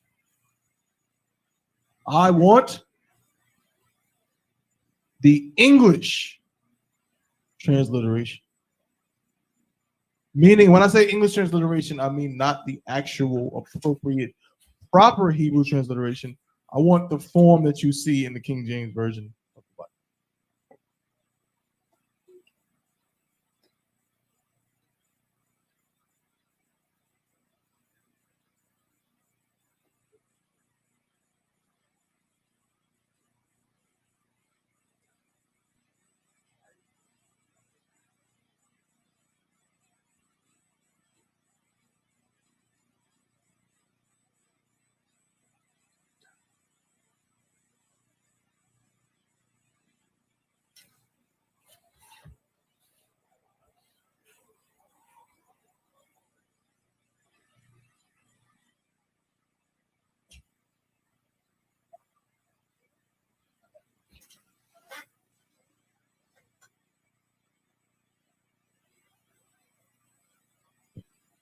Kosh, you want to take a stab at it?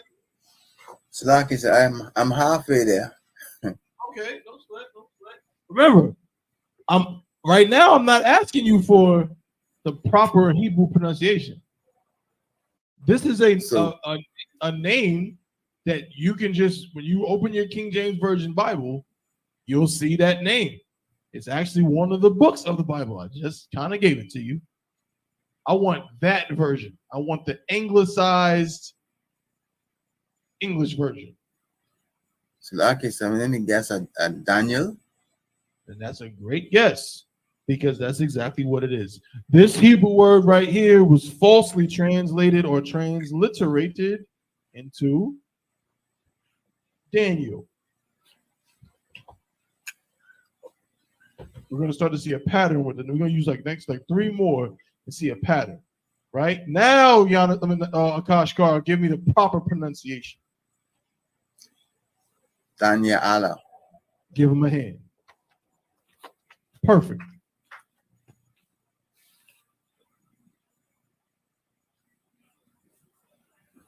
Now, somebody tell me what that means.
Mhm.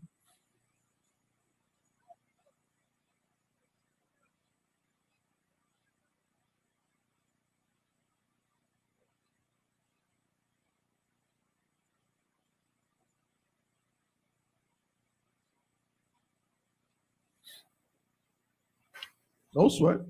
Well, the root word Dan, as in the tribe of Dan, just means a judge or a ruler, right? And so now we get into the hidden clues, kind of in the false transliterations.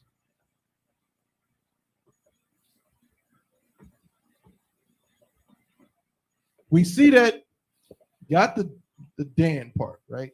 That's the same, right?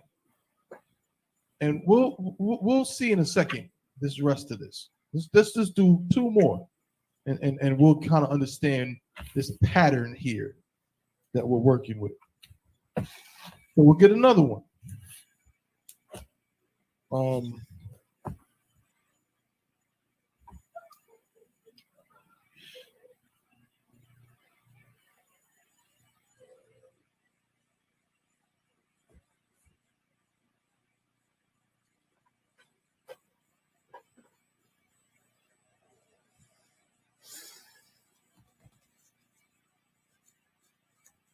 Mhm.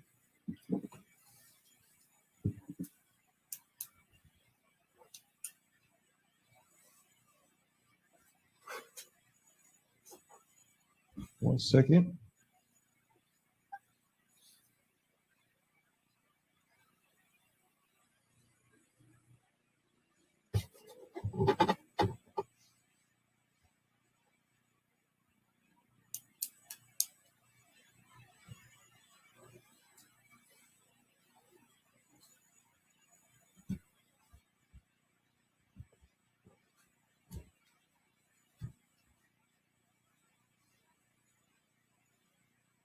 Mm-hmm.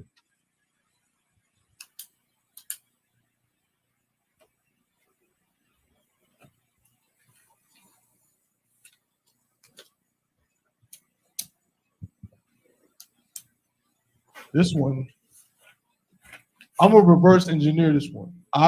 If somebody gets it, I'll be impressed. So we went from the Hebrew on that one. Just turn your mic around. You know, just like be good.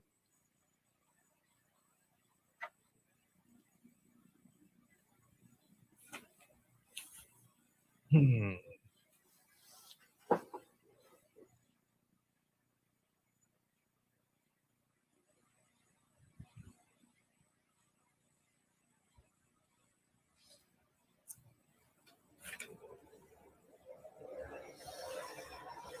Samuel. Sam.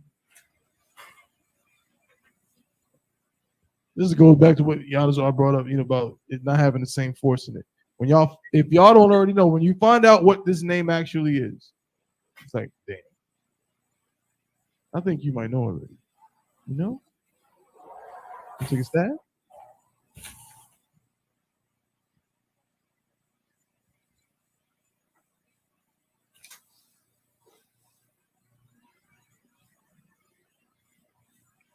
What could this name be in the real Hebrew? Come on, man. Y'all know the answer. Don't make me say it. There's every name that's on this board, and every name we're gonna use, there's a brother in the school that has the name. Every single one. Obviously, the actual name. Their names are not Daniel and Jeremiah and Nehemiah. It's Samuel. They have the actual Hebrew name. But that's the crazy part. When you realize what the Hebrew name is, like, that's that.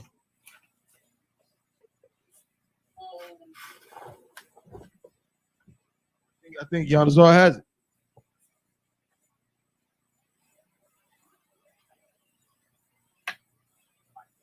Wa'ala. Shemaya Wa'ala. No, Yadazar, because we was just with him. He was in your car.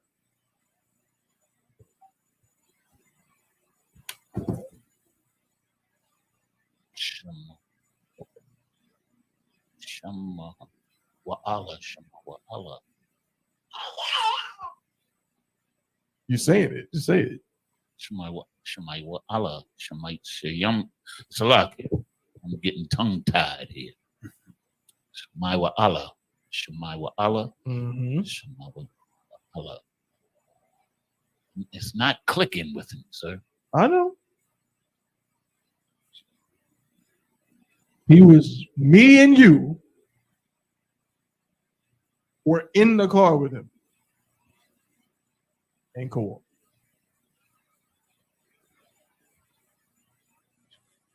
You saying it? Shemai wa Allah.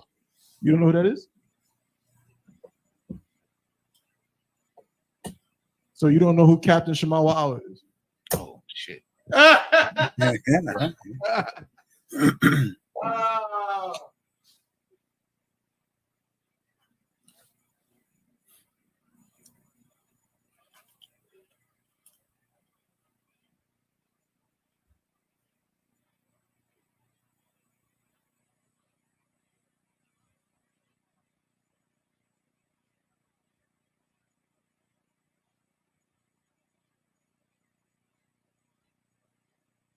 Of course, the captain.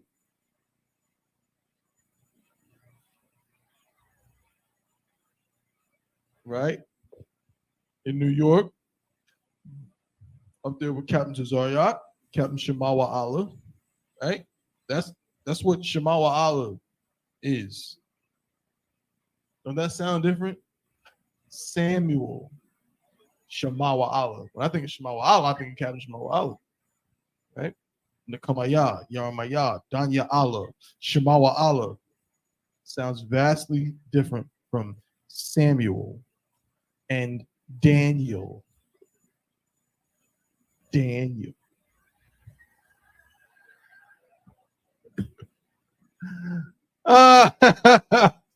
One more, and we'll see a little pattern here. I hope everybody can pick up on it.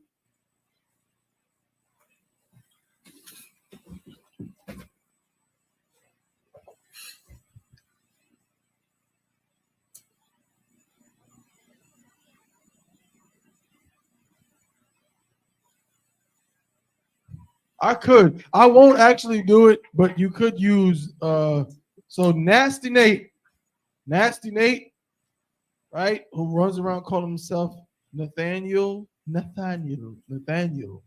right? That wasn't. Is that so? I saw some of it. I saw some clips. Damn. Good night. Nasty Nate, of course, was not given the name Nathaniel. When he was in the school, of course, he didn't get very far. He never got much rank at all. Again, not, and that's not to say anything negative to the brothers who are actually in this school now doing the work.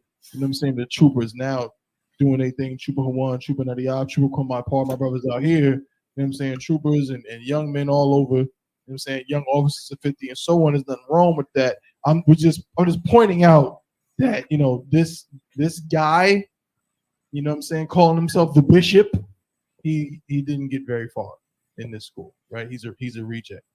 But his name was not Nathaniel, it was Nathaniel or Nathanala, right? Because that is the actual Hebrew transliteration, right? It's a combination of Nathan and what we're about to discuss, similar to Danya Allah, okay?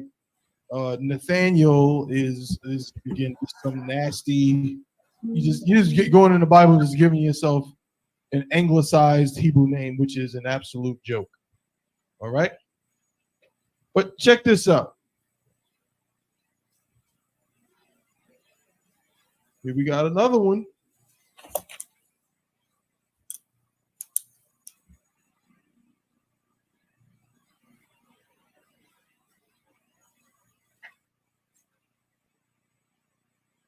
What is this name?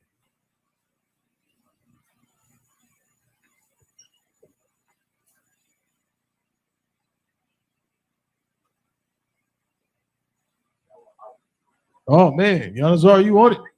That is correct. This is YAHANNA And what is the anglicized form of this?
Anybody?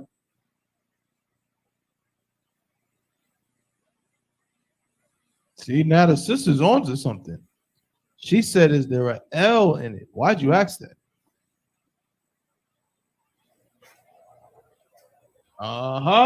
Because Samuel, there's an L in it. And in Daniel, there's an L in it. And both of them seem to have this Allah thing. Allah thing. And now you're seeing this one has the same thing. That's a great question. What if I was to say yes? Mhm. Give her a hand. Damn right. Joel.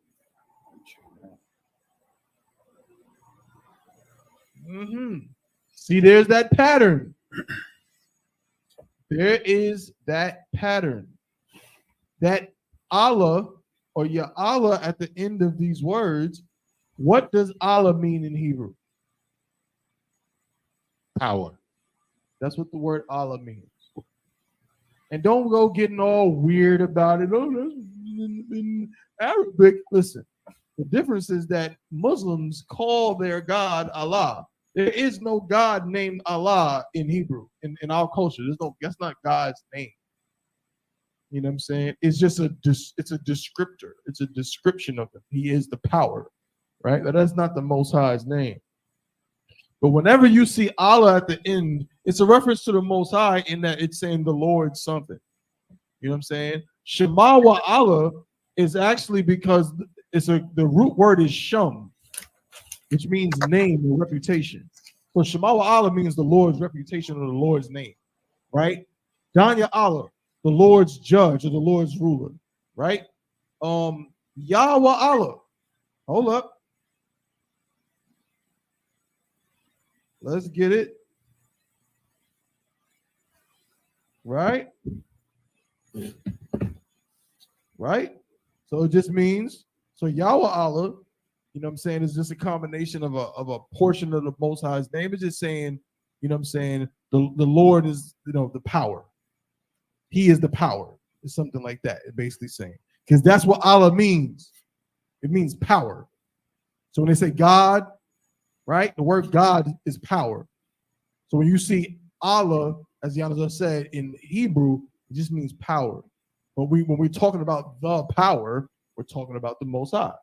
That's why we'll say the Lord such and such, or this of the Most High, or this of the Lord, because He is the power. Okay? But that's the connection right there. So when you see that EL on the end of a lot of words, I'll just do one more. I mean, I could do, like I said, we could do Nathaniel, and I'll be Nathaniel Allah. We could do Ezekiel, that'll be Yakazaki Allah. Yeah, Yanazor.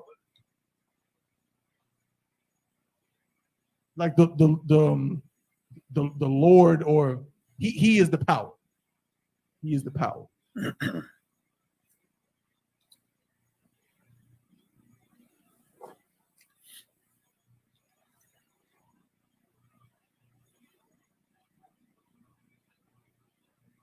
And so we can do this with other ones. Like again, I said Yakazak Allah. I'm trying to think of another one. Samuel.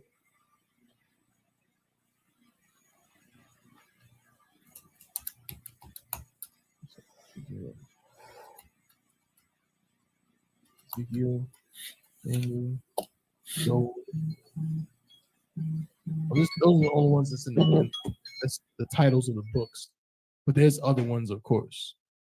You know what I'm saying? But yeah, so last thing I'll say too, and I gotta investigate this because I'll just show this example and then we can get up out of here. But even in the one we did, I was gonna do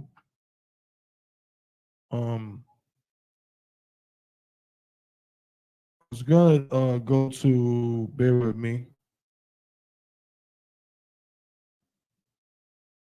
Right? Look at this. Look at this. This is the word. So Ezekiel, right? Ezekiel has that L, that EL at the end. Or whenever you see that, usually it's good. Let my trunk up. Yeah. Oh, I will. Nothing of note except my speaker. Oh, then I think they know the vibes. Most High Christ, that's really all that was in there. It was clean, right? Yeah. Most High Christ. Yeah. They done that for me like twice. Yeah. No, they probably just ain't mess with it because they know what time it is. You know what I'm saying? That's not a problem at all. I just got to be more, more on it. But what was I saying? So yeah, with the L, when this is in a name is almost always an indication that the appropriate Hebrew name has that Allah at the end. Now, how to further edify that or clarify that, notice two things. Notice what is one of the anglicized names attributed to the Most High. I guess it's one thing.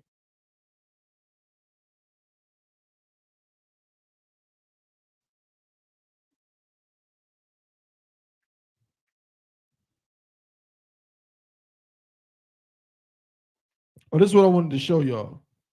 Ezekiel, right? That's everyone has heard Ezekiel. Ezekiel. Remember we showed the two transliterations, Joshua and Jesus, and said, man, how the heck they get those two different things? They supposed to be come from the same Hebrew name? They're so different. Right? Jesus is 2 syllables. Jesus. Joshua is 3 syllables. Yahweh is 4 syllables. Like, damn, they just condensing the damn name. Right? But that happens more often than you think, which is a good thing. And I'm glad it happens because when someone questions me about Hebrew and about pronunciations, don't do it, because guess what? Because your own scholars don't even know the proper transliterations or the proper way to say a name. Because explain to me how on the blue letter, they will tell you that this word, which is a ya, a ka, a za, a kwa, a and a la, ya, kazak, Allah, they will tell you that the equivalent is Ezekiel, but then also tell you the equivalent is this, Jehezekiel. Yep. Right. Ezekiel, Jehezekiel, Yakazak Allah. Again, always just dropping down in the syllables. Let's hear the devil say it. I got to hear this. Strong's 3168. Yahezkel. Yahez. I have what? Yahezkel. Yahezkel. Bruh. And then you're going to tell me that how to pronounce. You can't tell me nothing about how to pronounce words, bro. You can't tell me nothing. But yeah, again, that L at the end. Now, this was the word that I was going to say. Who's ever heard of the word Elohim or Elohim? You've heard that, right? Who in here, which one of my Hebrew scholars can guess what that word actually is?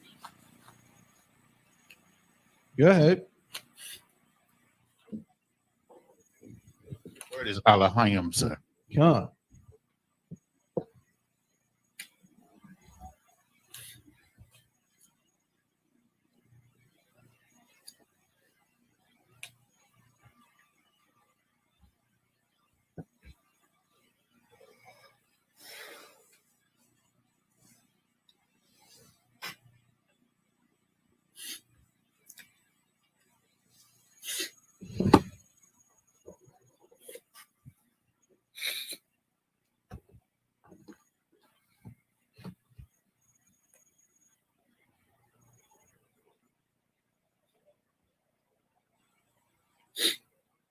See what's going on here?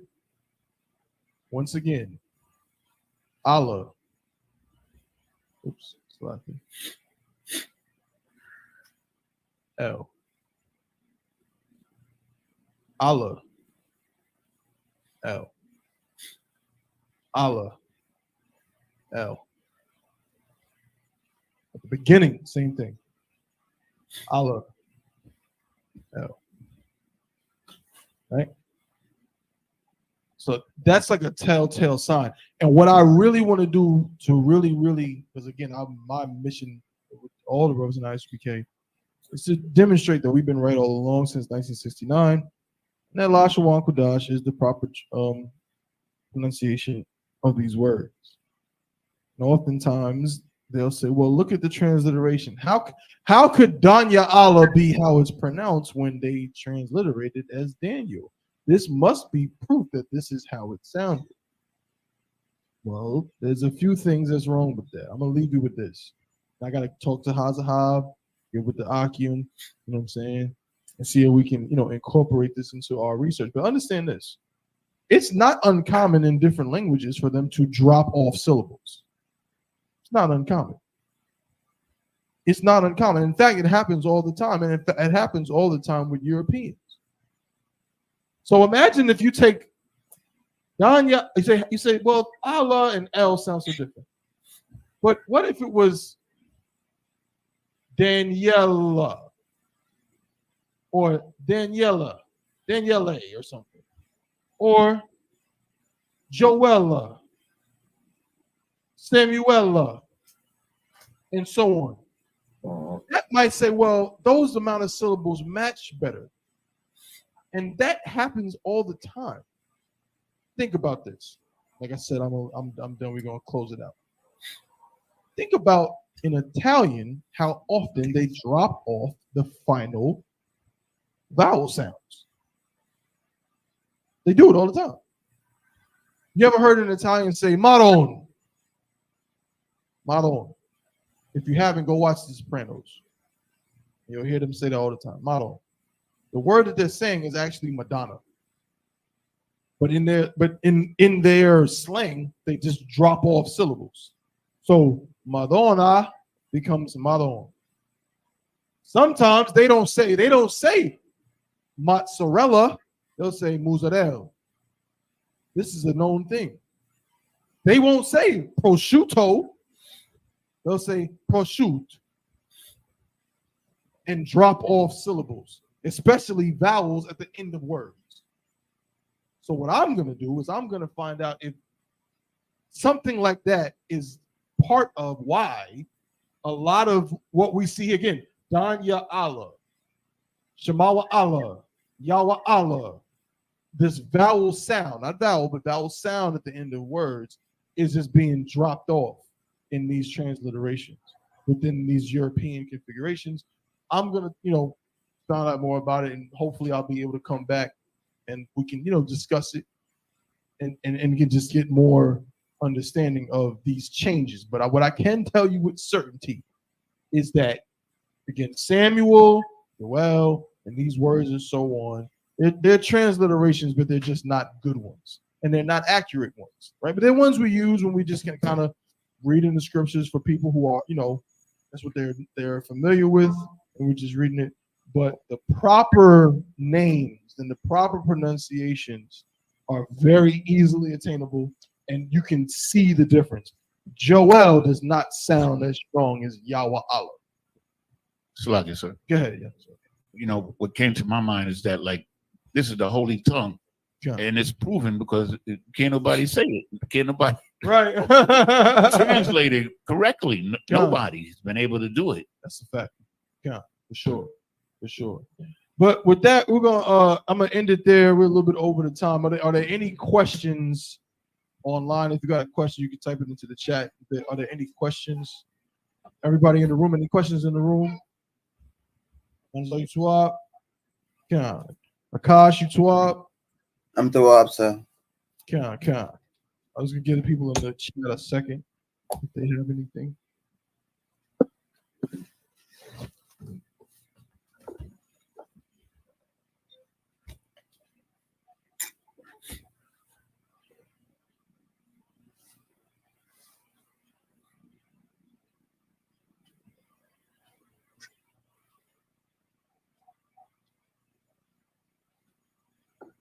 No sweat. So next week we'll pick up where we left off this week, get into some more vocabulary, maybe even break down some more names, get more understanding of, again, how we can use these transliterations to our advantage in some ways, just to better our understanding of how this language works. Okay.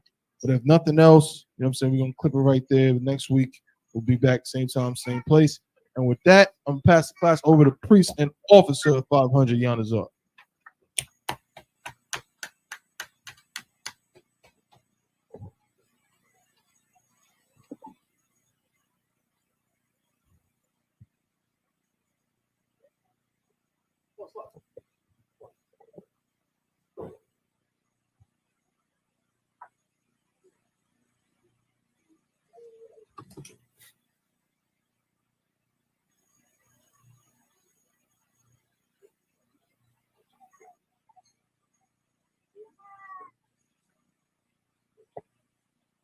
Hey, Shalom, Israel. This is our security announcement. We are the I.S.U.P.K, started out of 1 West, 125th Street, Harlem, New York, under Commanding General YAHANNA. New rules for brothers and sisters. When a new brother or sister comes into the school, they are off limits for 6 months. They are to be saluted only. They are here to shed themselves of the world. After 6 months, if a brother or a sister has an interest in a particular person, he or she must get permission from the head to speak to a brother or sister. There's another 6 months in which the brother or sister will court each other. After this 6-month period, the brother or sister will get permission from the head to marry. Tithes, which is a commandment. You can find this in Numbers 18 and 21, and Malachi chapter 3, verses 8 through 10 means 10th in the Hebrew and is pronounced ma'ashara. 10% of every penny of any increase the Lord gives you, you give to the Treasury Department or teacher. Priest fund, free will offering for priest, not mandatory. Whatsoever amount you would like to give. Upcoming holy convocation. June 17th, I think it's a Monday, we'll be closing the Feast of the First Fruits. Remind Akim and Akwatian to check on social media such as I.S.U.P.K.com, Facebook, Twitter, YouTube, and so on for I.S.U.P.K events and material.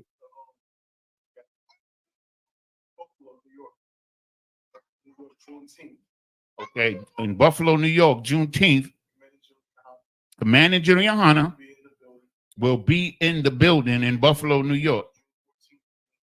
June 14th and 15th in Buffalo, New York. Come on, come. Also, just all the cookouts have been Posted. Yeah, all the cook. I need to look at it. All the cookouts, the locations and the dates have been posted. You can just go to I.S.U.P.K.com and you can find out all that information and be there if you can. If a brother wants to be a trooper in the school, then he's to start wearing all black, which includes black boots, shirt, pants, headband, or scarf. And with that, men of Israel, I imagine.